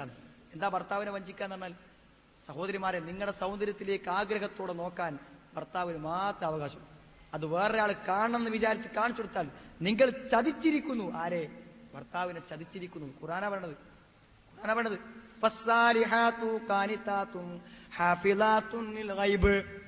അദൃശ്യമായി അത് മറച്ചു വെക്കാം. തൽക്കാലൊക്കെ ഉണ്ടാവും, പക്ഷെ ആവശ്യം വരുമ്പോൾ ദേഹത്തുനിന്ന് വസ്ത്രം ഒഴിവാക്കുന്ന സമ്പ്രദായം അത് ഉണ്ടാകാൻ പാടില്ല എന്ന്. അതാണ് ഏറ്റവും ഒന്നാമത്തെ കാര്യം, കടമ. വിവാഹം കഴിഞ്ഞ പെൺകുട്ടിയാണെങ്കിൽ അവളുടെ ചാരിത്രം അവൾ കാത്തു സൂക്ഷിക്കണം. അതൊരിക്കലും എന്ത് ചെയ്യാൻ പറ്റൂല, വേറൊരാൾ കാണാൻ പറ്റും. അങ്ങനത്തെ വസ്ത്രം ധരിക്കാൻ പറ്റുള്ളൂ. സൗന്ദര്യം അണിയാം. ആയിഷ റളിയല്ലാഹു അൻഹ പറഞ്ഞു, റസൂലുള്ളാഹിക്ക് ഇഷ്ടമാണ് മൈലാഞ്ചി, അതിന്റെ നിറം ഇഷ്ടമാണ്, മണം ഇഷ്ടമല്ലാന്ന്. അതുകൊണ്ട് ചില പ്രത്യേക സന്ദർഭങ്ങളിലൊക്കെ പിന്നെ പറയും, ഞാൻ ആർത്തവകാരിയായിരിക്കുമ്പോഴൊക്കെ ഞാൻ മൈലാഞ്ചി ഇടും. എന്തിന്? ആ സമയത്ത് പ്രവാചകന്റെ നിറം കാണും, നിറത്തിന്റെ ഇഷ്ടത്തിന് വേണ്ടി ചെയ്യാറുണ്ടെന്ന്. അങ്ങനെ ഹദീസ് കാണാൻ പറ്റും. ഇഷ്ടമുള്ള അണിഞ്ഞൊരുങ്ങി ഏറ്റവും മനോഹരിയായ ഒരു സുന്ദരിയായ ഭർത്താവിന്റെ കിടപ്പറയിലാണ് അവളെ കാണുന്നത്. പുറത്തേക്കൊക്കെ പോകുമ്പോൾ നല്ല സുഗന്ധദ്രവ്യങ്ങൾ ഉപയോഗിച്ച സ്ത്രീകളെ ഒരുപക്ഷെ വേശ്യകളെന്ന് വിളിച്ചാലും തെറ്റില്ലെന്നാണ് പ്രവാചകന്റെ വചനങ്ങളിലെ പ്രയോഗങ്ങൾ. സഹോദരങ്ങൾ, അത്ര ഗൗരവത്തോടെ അത് കാണുന്നു. ഇതൊക്കെ വലിയ ഗൗരവമുണ്ട്. എന്നാ ഞാൻ തുടക്കത്തിൽ പറഞ്ഞത് സൗകര്യമുള്ള സ്വീകരിക്കുക, സൗകര്യമില്ലാത്ത ഒഴിവാക്കുക എന്നുള്ള അവസ്ഥ ഉണ്ടാക്കാൻ പറ്റില്ലാണ്. ഇത് ഏറ്റവും പ്രധാനപ്പെട്ട കാര്യം. ഒരു കടമ അതാണ്. രണ്ടാമത്തെ ഒരു കടമ പറയാനുള്ളത് എന്താണ് സഹോദരങ്ങളെ, നിങ്ങൾ ഒരു ഭാര്യയാണെങ്കിലും ഭർത്താവാണെങ്കിലും ഒക്കെ നമ്മൾ മനസ്സിലാക്കേണ്ട കാര്യം, എന്റെ ഭാര്യക്ക് ഭർത്താവ് എന്ന നിലക്ക് ഞാനല്ലാതെ വേറെ ഇല്ല. അതേപോലെ തന്നെ എനിക്ക് ഭാര്യ എന്ന നിലക്ക് അവളല്ലാതെ വേറൊന്നുമില്ല. അതുകൊണ്ട് ഒരു ഭർത്താവിന് എന്തൊക്കെ കിട്ടണോ അതിൻ്റെ നിന്ന് കിട്ടണം, ഒരു ഭാര്യയിൽ നിന്ന് എന്തൊക്കെ കിട്ടണോ അതൊക്കെ എന്ത് ചെയ്യണം, അവളിൽ നിന്ന് എനിക്ക് കിട്ടണം. അത് കിട്ടാത്തൊരവസ്ഥ വരുമ്പോൾ എന്താ ഉണ്ടാവുക, നിങ്ങൾ ജീവിതം അതിന്റെ റൂട്ട് തെറ്റും, ലൈന് തെറ്റും, വഴിവിട്ടു പോകും. അങ്ങനത്തെ ഒരു സമയം വരുമ്പോൾ ഒരു വലിയ സംഘടനം ഉണ്ടായാൽ പോലും വിശുദ്ധിക്ക് വേണ്ടി വേറെ മാർഗം ഭർത്താവ് സ്വീകരിക്കേണ്ടി വരും. അയാളെ തടയാൻ പറ്റില്ല. പടച്ചോനത്തിന് ന്യായം ഉണ്ടാവും. പടച്ചോനത്തിന് ന്യായം. ബഹളത്തിലും പ്രശ്നത്തിലും കിടക്കുന്ന ഒരു ദാമ്പത്യ ജീവിതത്തിൽ സഹോദരങ്ങളെ ഒരിക്കലും ശാരീരികവും മാനസികവുമായ ബന്ധം നേരെ നടന്നു പോവില്ല. നിങ്ങൾക്കറിയോ, ഹജ്ജിന്റെ സമയത്ത് എന്തിനാ മുത്തഹത്തിന്റെ ഹജ്ജ് അനുഭവിച്ചത്? ഉംറ കഴിഞ്ഞ് തഹല്ലുലാകാ, പിന്നെ ഹജ്ജിന് വേറെ ഈറാൻ കെട്ട ഒരു മാസം അവിടെ പറക്കുമോ? എന്തിനാ അനുവദിച്ചത്? സഹാബികൾ പറഞ്ഞു, ഞങ്ങൾ ആ ഒരു മാസം ഇഹ്റാമിൽ കഴിഞ്ഞു കൂടുകയാണെങ്കിൽ ഞങ്ങൾ വൈകാരികമായ കാര്യങ്ങളിൽ അപകടങ്ങൾ സംഭവിച്ചു പോകുന്ന അവസ്ഥ ഉണ്ടായി പോകുന്ന അള്ളാഹ് അവിടെയും കൂടി പരിഗണിച്ച്. എവിടെ? ഉംറ കഴിഞ്ഞ് തഹല്ലുലൈക്കോ, പിന്നെ ഹജ്ജ് വരുമ്പോ വേറെ ഈറാൻ ചെയ്താൽ മതി എന്നാണ്. എന്നിട്ട് ആഴ്ചകളും മാസങ്ങളും തെറ്റി നടന്ന് വീട്ടിൽ പ്രശ്നങ്ങളുമായി നടക്കുന്ന ഒരു ദാമ്പത്യത്തിൽ ഒരുപക്ഷെ ഭർത്താവ് വേറെ ചിന്തിച്ചാൽ, ഭാര്യ വേറെ ചിന്തിച്ചാൽ അതിന്റെ ഉത്തരവാദിത്വം കൂടിയും തമ്മിൽ ഏറ്റെടുക്കേണ്ടിയിരുന്നാണ്. അതുകൊണ്ട് സന്തോഷത്തോടുകൂടി ഒരു സന്തോഷം, ഒരു ഭാര്യയിൽ നിന്ന് കിട്ടേണ്ട എല്ലാ അനുഭവവും എനിക്ക് എന്റെ ഭാര്യയിൽ നിന്ന് കിട്ടുക, നിങ്ങൾക്ക് നിങ്ങളുടെ ഭാര്യമാരിൽ നിന്ന് കിട്ടുക, നിങ്ങൾക്ക് നിങ്ങളുടെ ഭർത്താക്കന്മാരിൽ നിന്ന് കിട്ടുക. ഖൈറുൻ നിസാ, നല്ല സ്ത്രീ ആരാ? നല്ല സ്ത്രീ ആരാ? റസൂലുള്ളാഹി പറഞ്ഞു, മൻ ഇദാ നദർത ഇലൈഹാ, നീ അവരിലേക്ക് നോക്കിയാൽ അവൾ നിന്നെ സന്തോഷിപ്പിക്കും. ഇദാ അമർതാ അതാഅത്ക, നിന്നോടൊരു കാര്യം പറഞ്ഞാൽ അനുസരിക്കും. സഹോദരിമാരെ, ഭർത്താവ് ഒരു കാര്യം പറഞ്ഞാലേ പിന്നെ അതിനൊരു താമസവും ഇടവേളയും ചോദിക്കല്ല, അപ്പണ് വരണം എന്നാണ്. അതൊന്നും മടിമത്വമല്ല. അങ്ങനെ വിളിച്ചു വരുന്നില്ലെങ്കിൽ അവിടെ മതപരമായ ഒരു ലംഘനം നടന്നിരിക്കുന്നതാണ്. അല്ലെങ്കിൽ ആ കാരണം അയാളെ ബോധ്യപ്പെടുത്തണം. അതൊക്കെ ഇസ്ലാമികം തന്നെയാണ്. അങ്ങനെങ്കിലേ നടന്നു പോകുള്ളൂ. പിന്നെയോ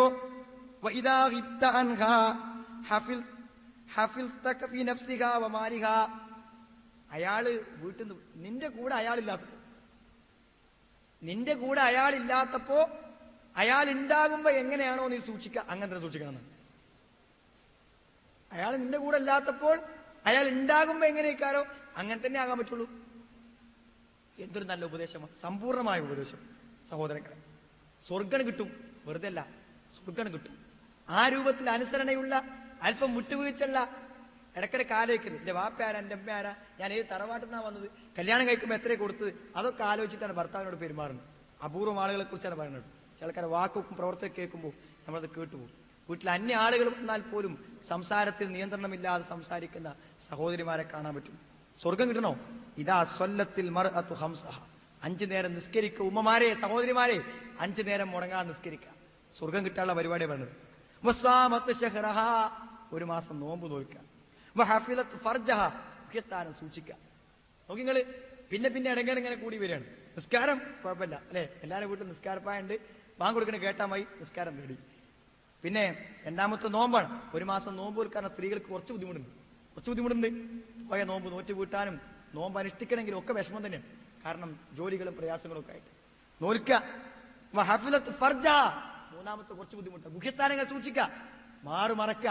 മാറിന്റെ ആകാരങ്ങളോ ആകൃതികളോ കാണരുത്. വേറല്ലോര് ദേഹത്തൊരിക്കലും ഒട്ടിച്ചേരുത്. പർദ്ദ കൊണ്ടുള്ള ആഭാസങ്ങൾ നമ്മുടെ സ്ത്രീകൾ തുടങ്ങി കഴിഞ്ഞു. ഒക്കെ ദേഹത്ത് ഒട്ടിച്ചേർന്ന് ദേഹത്തിന്റെ ഉടലും രൂപഭാവങ്ങളും വേറൊക്കെ കാണുക. സഹോദരങ്ങൾ, ഒരു പക്ഷേ മറ്റു വസ്ത്രങ്ങൾ ധരിക്കുന്നതിനേക്കാളും തന്നെ അർദ്ധനഗ്നയായി കാണാൻ സഹായകമാകുക പർദ്ദ കൊണ്ടാണെന്ന് വിചാരിച്ചിട്ട് പർദ്ദ ധരിക്കുന്ന ആൾക്കാർ ഇപ്പൊ എല്ലാവരെയും പറ്റില്ല. പർദ്ദ തന്റെ സൗന്ദര്യ പ്രകടനത്തിന് ഏറ്റവും നല്ലൊരു മാധ്യമമാണെന്ന് വിചാരിക്കുന്ന അപൂർവ സ്ത്രീകളെങ്കിലും നമ്മുടെ നാട്ടിലുണ്ട്. എല്ലാവരെയും പറ്റില്ല. അങ്ങനെ ഉണ്ട്. ഒന്നത്. പിന്നെ പറഞ്ഞു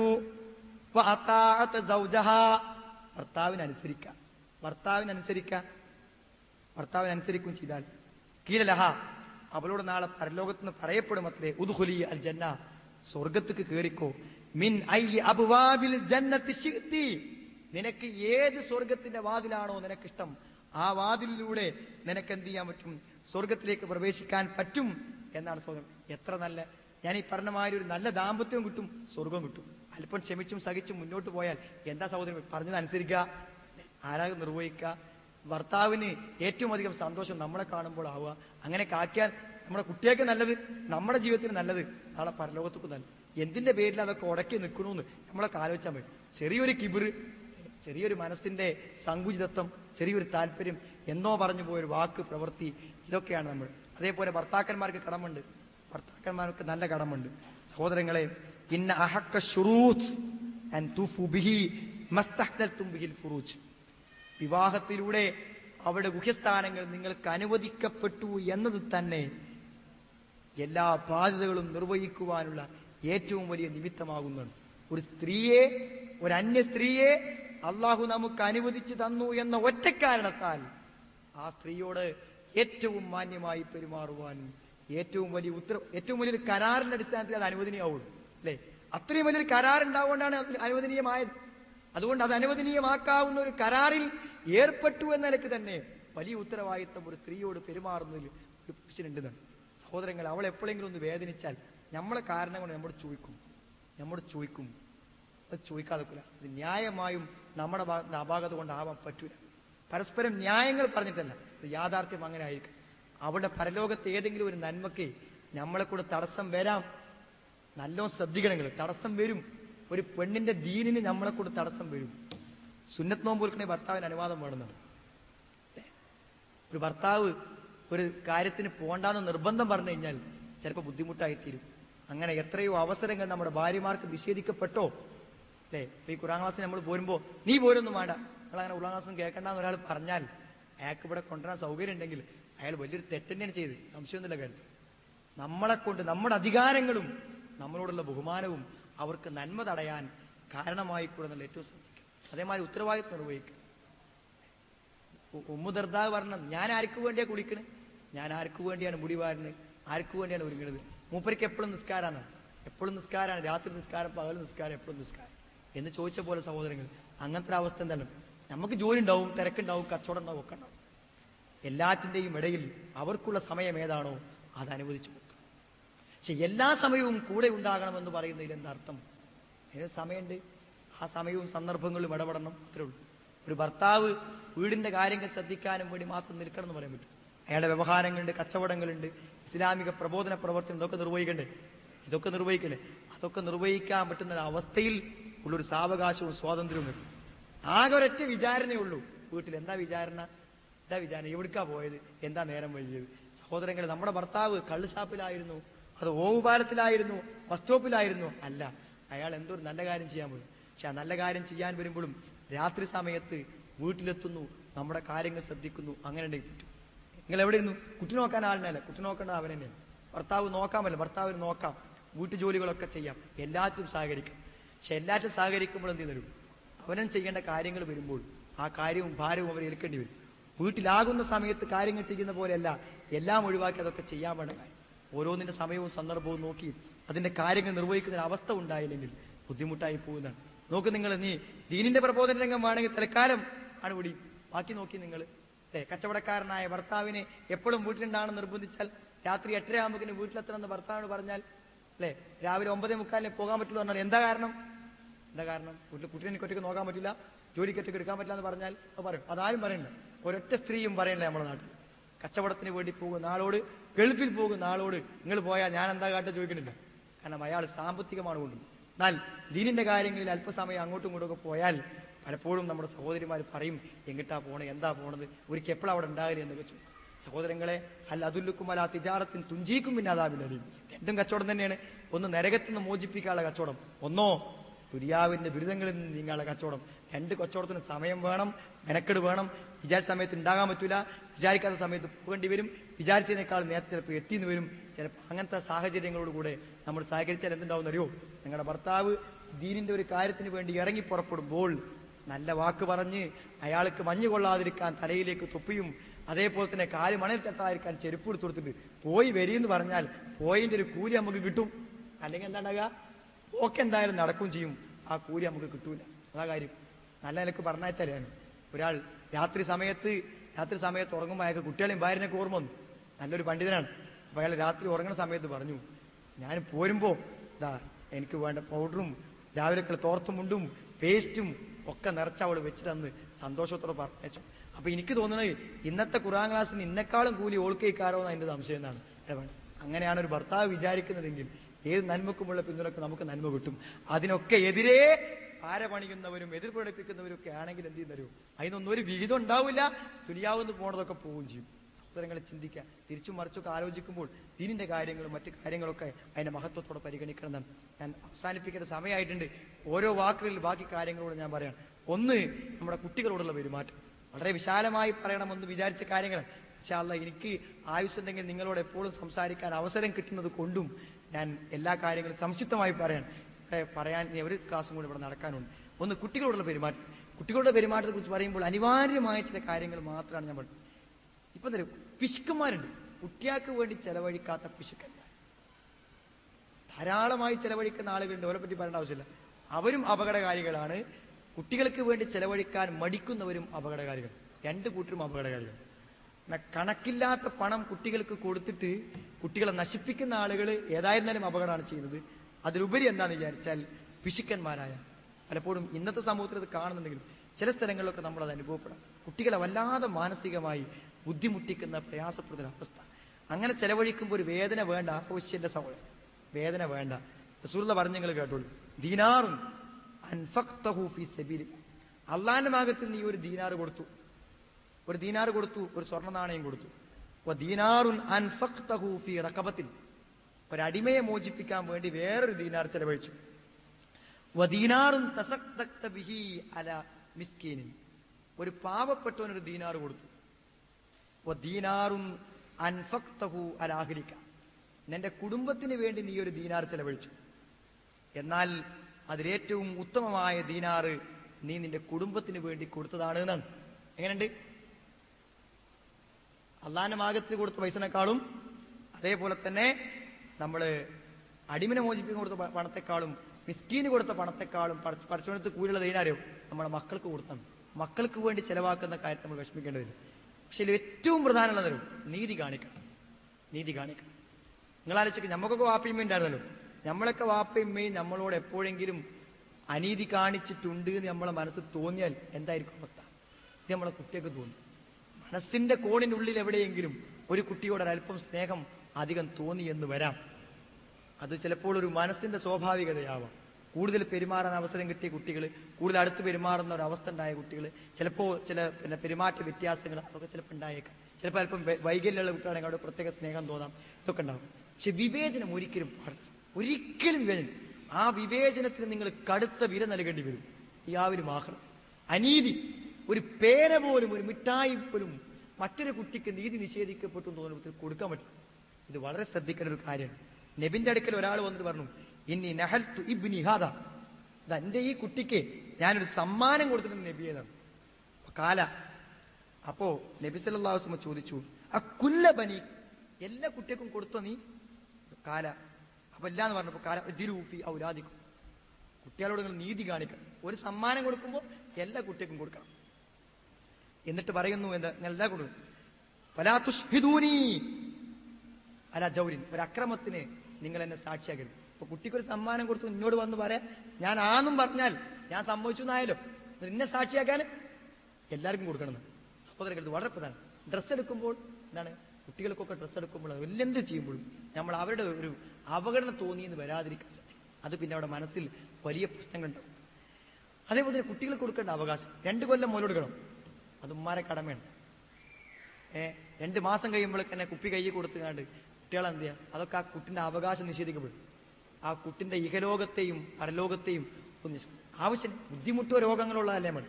വെറുതെ ഒരു ഉദാസീനത കൊണ്ട് സൗന്ദര്യത്തിന്റെ നിലനിൽപ്പിന് വേണ്ടിയും അതേപോലെ തന്നെ സമയത്തിന്റെ പരിമിതിയൊക്കെ ആലോചിച്ചിട്ടും ജോലി സൗകര്യങ്ങളൊക്കെ ആലോചിച്ചും കണ്ട് കുട്ടിക്ക് മുല കൂടി നിഷേധിക്കാൻ പറ്റും. അത് കൊടുക്കണം. ചെറുപ്പത്തിൽ സ്നേഹത്തിന്റെ ചിറകുകൾ നമ്മൾ താഴ്ത്തി കൊടുത്താലേ വലിപ്പത്തിൽ സ്നേഹം ഉണ്ടാവും. ചില വാപ്പാരന്മാരൊക്കെ മരിക്കാൻ കിടക്കുമ്പോൾ കുട്ടികളും മക്കളൊക്കെ ദൂരം കണ്ട് നിൽക്കും. അത് ചില ഭർത്താക്കന്മാർ മരിക്കുമ്പോൾ ഭാര്യമാരുണ്ടാവും, കയ്യുമ്പോൾ തൊടാൻ കഴിയില്ല, ദേഹത്ത് തൊടാൻ പറ്റൂല, ഒലിച്ചു വരുമ്പോൾ തുടക്കാൻ പറ്റില്ല. എന്താ? ദേഹവുമായ ഒരു അറ്റാച്ച്മെന്റ് ഇല്ല. അങ്ങനത്തെ ഒരു ബന്ധം ജീവിതത്തിൽ ഉണ്ടായിട്ടില്ല. വാപ്പയമ്മയും തലോടിയതൊരു അനുഭവം ഉണ്ടെങ്കിലല്ലേ വാപ്പനിമ്മനെയും തലോടാൻ തോന്നുള്ളൂ സഹോദരങ്ങളെ. അല്ലെങ്കിലും തലോടണം എന്നാണ്. ഏത് കുട്ടികളെ പ്രവാചകൻ ചുംബിക്കുമ്പോ അയറാബി ചോദിച്ചു, എന്താ ഈ കാണുന്നത്? അങ്ങനെ വിചാരിക്കുന്ന ആൾക്ക് കുട്ടികളെ ഉമ്മ വെക്കാത്തവർ, കുട്ടികളെടുത്ത് മടിയിൽ വെക്കാത്തവർ, അതൊക്കെ തന്റെ പ്രതാപത്തിന് മോശം. അവരോടും മക്കളും തിന്നരങ്ങൾ മരിക്കാൻ നേരത്ത് മക്കളും പെൺമക്കളൊക്കെ ദൂരെ നിൽക്കും. പാപ്പാനത്ത് കടക്കാൻ അപ്പോഴും പേടിക്കണം. അങ്ങനെയാണ് ഭർത്താക്കന്മാരും ഭാര്യമാരും അങ്ങനെ ജീവിച്ചാൽ അങ്ങനത്തെ അനുഭവത്തിന്റെ അവസ്ഥ ഉണ്ടാവും. അനുഗ്രഹത്തിന്റെ കാരുണ്യത്തിന്റെ ചിറകുകൾ നീ താഴ്ത്തി കൊടുക്കും. ചെറുപ്പത്തിൽ എന്നോട് കാണിച്ച പോലെ വലുപ്പത്തിനും കാണിക്കും. നല്ലോണം സ്നേഹം കൊടുത്തോളൂ. ഏത്? നല്ല ന്യായമായ വാത്സല്യം കൊടുത്താൽ നമുക്ക് തിരിച്ചു കിട്ടും. ഹൃദയത്തിന്റെ ഉള്ളിൽ നമ്മൾ ആ കുട്ടികളെ സ്നേഹിച്ചുവെങ്കിൽ വാർദ്ധക്യത്തിൽ നമ്മൾ കുട്ടികളെ പോലെ ആകുമ്പോൾ ആ കുട്ടികൾക്ക് നമ്മൾ സ്നേഹിക്കാൻ പറ്റും. നമ്മൾ ഒരിക്കലും ഭാരാവില്ല. ചെറിയൊരു കുട്ടിനെ കൊണ്ട് എന്തെങ്കിലും ഉപകാരമുണ്ടോ? 4 മാസമായ കുട്ടിനെ കൊണ്ട് ഒരു ഉപകാരമല്ല. നമ്മൾ കൊണ്ടെടുക്കണത് എന്തിനാ? സ്നേഹം കൊണ്ട്. വയസ്സായി എല്ലാം നഷ്ടപ്പെട്ട് കിടക്കുന്നൊരു വാപ്പനെ കൊണ്ട് ഉമ്മനെ കൊണ്ട് എന്തോ ഉപകാരം ഇല്ല. പക്ഷെ മനസ്സിനുള്ളിൽ സ്നേഹം ഉണ്ടാവും. എന്റെ വാപ്പ അമ്മ, ആ ഒറ്റ സ്നേഹം മാത്രമേ അന്ന് കൈമുതൽ ഉണ്ടാവുള്ളൂ. ആ സ്നേഹത്തിന്റെ പേരിൽ തിരിച്ചു കിട്ടും. അത് തിരിച്ചു കിട്ടണമെങ്കിൽ സഹോദരങ്ങളെ തിരിച്ചു കൊടുക്കണം. നമ്മുടെ കുട്ടികൾക്കുള്ള കൊടുക്കുക, അവിടെ കിട്ടും. അതേപോലെ തന്നെ സഹോദരങ്ങളെ ഉപദേശം കൊടുക്കുക. മരിക്കാൻ സമയത്തും യാക്കൂബ് നബി അലൈഹി സ്വലാം മക്കളെ വിളിച്ച് ചോദിച്ച ചോദ്യമാണ് നമ്മളും ചോദിക്കണം മക്കളോട്. അം കുന്തും ശുഹദാ ഇദ് ഹദറ യാക്കൂബൽ മൗത്ത്. യാക്കൂബ് നബിക്ക് മരണമാസന്നമായപ്പോൾ യാക്കൂബ് നബി അലൈഹി സ്വലാം ചോദിച്ചു. എന്താ ചോദിച്ചത്? ഞാൻ മരിച്ചാൽ ഞങ്ങൾ ആരെ ആരാധിക്കാൻ? എന്തിനാ ചോദിക്കണേ? നമ്മളൊക്കെ മനസ്സിലെന്തിരിക്കുന്നത്? ഞാൻ മരിച്ചാൽ ഇവർ ഐക്യത്തോടെ ജീവിക്കണം, സ്നേഹത്തോടെ കഴിയണം. അങ്ങനെയൊക്കെ ഒരു വാപ്പൊക്കെ ആഗ്രഹിക്കുക. ഞാൻ മരിച്ചിപ്പോൾ പോവുകയാണല്ലോ, ഞാൻ പോണോടത്തേക്ക് എന്റെ മക്കളും കുട്ടികളൊക്കെ വരാൻ അവരെന്ത് നന്മ ചെയ്താലും ശിർക്കുണ്ടോ എത്തൂല. ശിർക്കുണ്ടെങ്കിൽ നമ്മളെ കുട്ടികൾ നമ്മളെ എത്തൂല. അവിടെ ശിർക്ക് വരരുത മക്കളെ എന്നാണ് അവസാനമായി കൊടുത്ത ഉപദേശം. സഹോദരങ്ങളെ, നല്ല ഉപദേശങ്ങൾ കുട്ടികളെ മനസ്സിൽ എന്നുണ്ടോ? അത് മനസ്സിൽ ഒരിക്കലും പോകില്ല. അത് നല്ല ഉപദേശങ്ങൾ ജീവിതത്തിൽ വന്നാൽ ഏത് പ്രതിസന്ധികളെയും അതിജീവിക്കാൻ ആ ഉപദേശങ്ങൾ നമുക്ക് പ്രയോജനപ്പെടും എന്ന് നമുക്ക് മനസ്സിലാക്കാൻ പറ്റും. നമ്മുടെ ജീവിതാനുഭവത്തിന്റെ അടിസ്ഥാനത്തിൽ നമുക്ക് ശാസിക്കാൻ അറിയാം. ശാസിക്കാറിനാൽ ഇതിന് പ്രശ്നം വരുമ്പോൾ കുട്ടികളെ എന്ത് ചെയ്യുക? ചീത്ത പറയാ, എന്താ അങ്ങനെ നല്ല സമയത്ത് വിളിച്ച് മകനെ മകളെ എന്ന് വിളിച്ച് ഉപദേശങ്ങൾ കൊടുക്കുക. അതേപോലെ സഹോദരങ്ങളെ, മാതാപിതാക്കളുടെ കടമയും ഒരു വാക്ക് നമ്മൾ പറയാം. മാതാപിതാക്കളുടെ കടമ എന്ന് പറഞ്ഞാൽ എന്തായാലും ഇങ്ങനെ മരുന്ന് തലക്കുമാത്ത് കൊണ്ടേച്ച് കൊടുക്കുക, ഭക്ഷണം അവിടെ കൊണ്ടേച്ച് കൊടുക്കുക, ആവശ്യത്തിന് എടുത്ത് കഴിച്ചോളുകൊണ്ട് പറയാം. അതല്ല സ്നേഹം എന്ന്. സ്നേഹം എന്ന് പറഞ്ഞാൽ അവിടെ പരിഗണന. വയസ്സായ മാതാപിതാക്കളെ എപ്പോഴും കണ്ടും സ്നേഹിച്ചും പരിചരിച്ചും ഗൗനിച്ചും കൊണ്ടു നടക്കാൻ കഴിയണം. അബ്ദുല്ലാഹി ഇബ്നു ഉമർ റളിയല്ലാഹു അൻഹു എങ്ങനെ പോകുമ്പോൾ ഒരു അഅറാബി, ആ അഅറാബിനെ കണ്ടപ്പോൾ അബ്ദുല്ലാഹി ഇബ്നു ഉമർ ഒട്ടകപ്പുറത്ത് ഇറങ്ങി, വാഹനപ്പുറത്ത് ഇറങ്ങിയിട്ട് എന്ത് ചെയ്തു? തന്റെ തലയിൽ കെട്ട് അയച്ചിട്ട് ആ അഅറാബിക്ക് സമ്മാനമായി കൊടുത്തു. അപ്പൊ ഇപ്പോൾ ആൾക്കാർ പറഞ്ഞു, നിങ്ങൾ എന്തിനാ ഇത്ര വില പിടിപ്പുള്ള സാധനമൊക്കെ കൊടുക്കണേ? അയാൾ ഗ്രാമീണനായ ഒരു അറബിയല്ലേ, എന്തെങ്കിലും ഷെയ്ഖൻ യസീർ ഒരു തുച്ഛമായ കാര്യം കൊടുത്താൽ അയാൾക്ക് സന്തോഷവും. അയാളെ സന്തോഷിപ്പിക്കാൻ തലയെക്കെട്ടൊന്നും കൊടുക്കേണ്ട ആവശ്യമില്ല. അപ്പോൾ അദ്ദേഹം അതിന് പറഞ്ഞ മറുപടി എന്തായിരുന്നു? ഇന്ന അബറൽ ബിർരി സിലത്തുർ റജുലി അഖില ഉദ്ദി അബീഹിദൻ. തന്റെ വാപ്പന്റെ കൂട്ടുകാരോട് കാണിക്കുന്ന സ്നേഹമാണ് ഒരു മനുഷ്യന്റെ ഏറ്റവും വലിയ പുണ്യകരമായ കാര്യം. മരിച്ചുപോയ വാപ്പന്റെ സുഹൃത്തുക്കളോട് കാണിക്കുന്ന ആദരവ് പോലും എന്താണ് എന്ന് പറഞ്ഞു. ഈ അഅറാബിന്റെ വാപ്പനക്ക് പരിചയമുള്ള എന്റെ വാപ്പന്റെ കൂട്ടുകാരൻ ഉമർ ഖത്താബിന്റെ കൂട്ടുകാരനാണ്. അവിടെ എന്റെ വാപ്പന്റെ കൂട്ടുകാരനായ അഅറാബി എന്നുള്ള നിലക്കാണ് ഞാൻ ബഹുമാനിച്ചത്, തലയിൽ കെട്ടി കൊടുത്തത്. അത് ഏറ്റവും വലിയ പുണ്യമായി. വാപ്പനെയും ഉമ്മനെയും ആദരിക്കുന്ന അപ്പൊ എത്ര വലുതായിരിക്കും? വാപ്പിയമ്മി മരിച്ചു പോയാൽ അവരെ സുഹൃത്തുക്കളെ പോലും ആദരിക്കണം, അവരെ കാണാനും അവരെ ബന്ധപ്പെടാനൊക്കെ പോകണമെന്നാണ്. സഹോദരങ്ങളെ, ആ സ്നേഹവും പരിഗണനയും നമ്മൾ അവർക്ക് നൽകുക. ഒരിക്കലും ഞാൻ വയസ്സായി ഇവരടുക്കൽ താമസിക്കുന്നത് അവർക്കൊരു ബുദ്ധിമുട്ടായോ എന്ന് വിചാരിക്കേണ്ട അവസ്ഥ ഉണ്ടാകരുത്.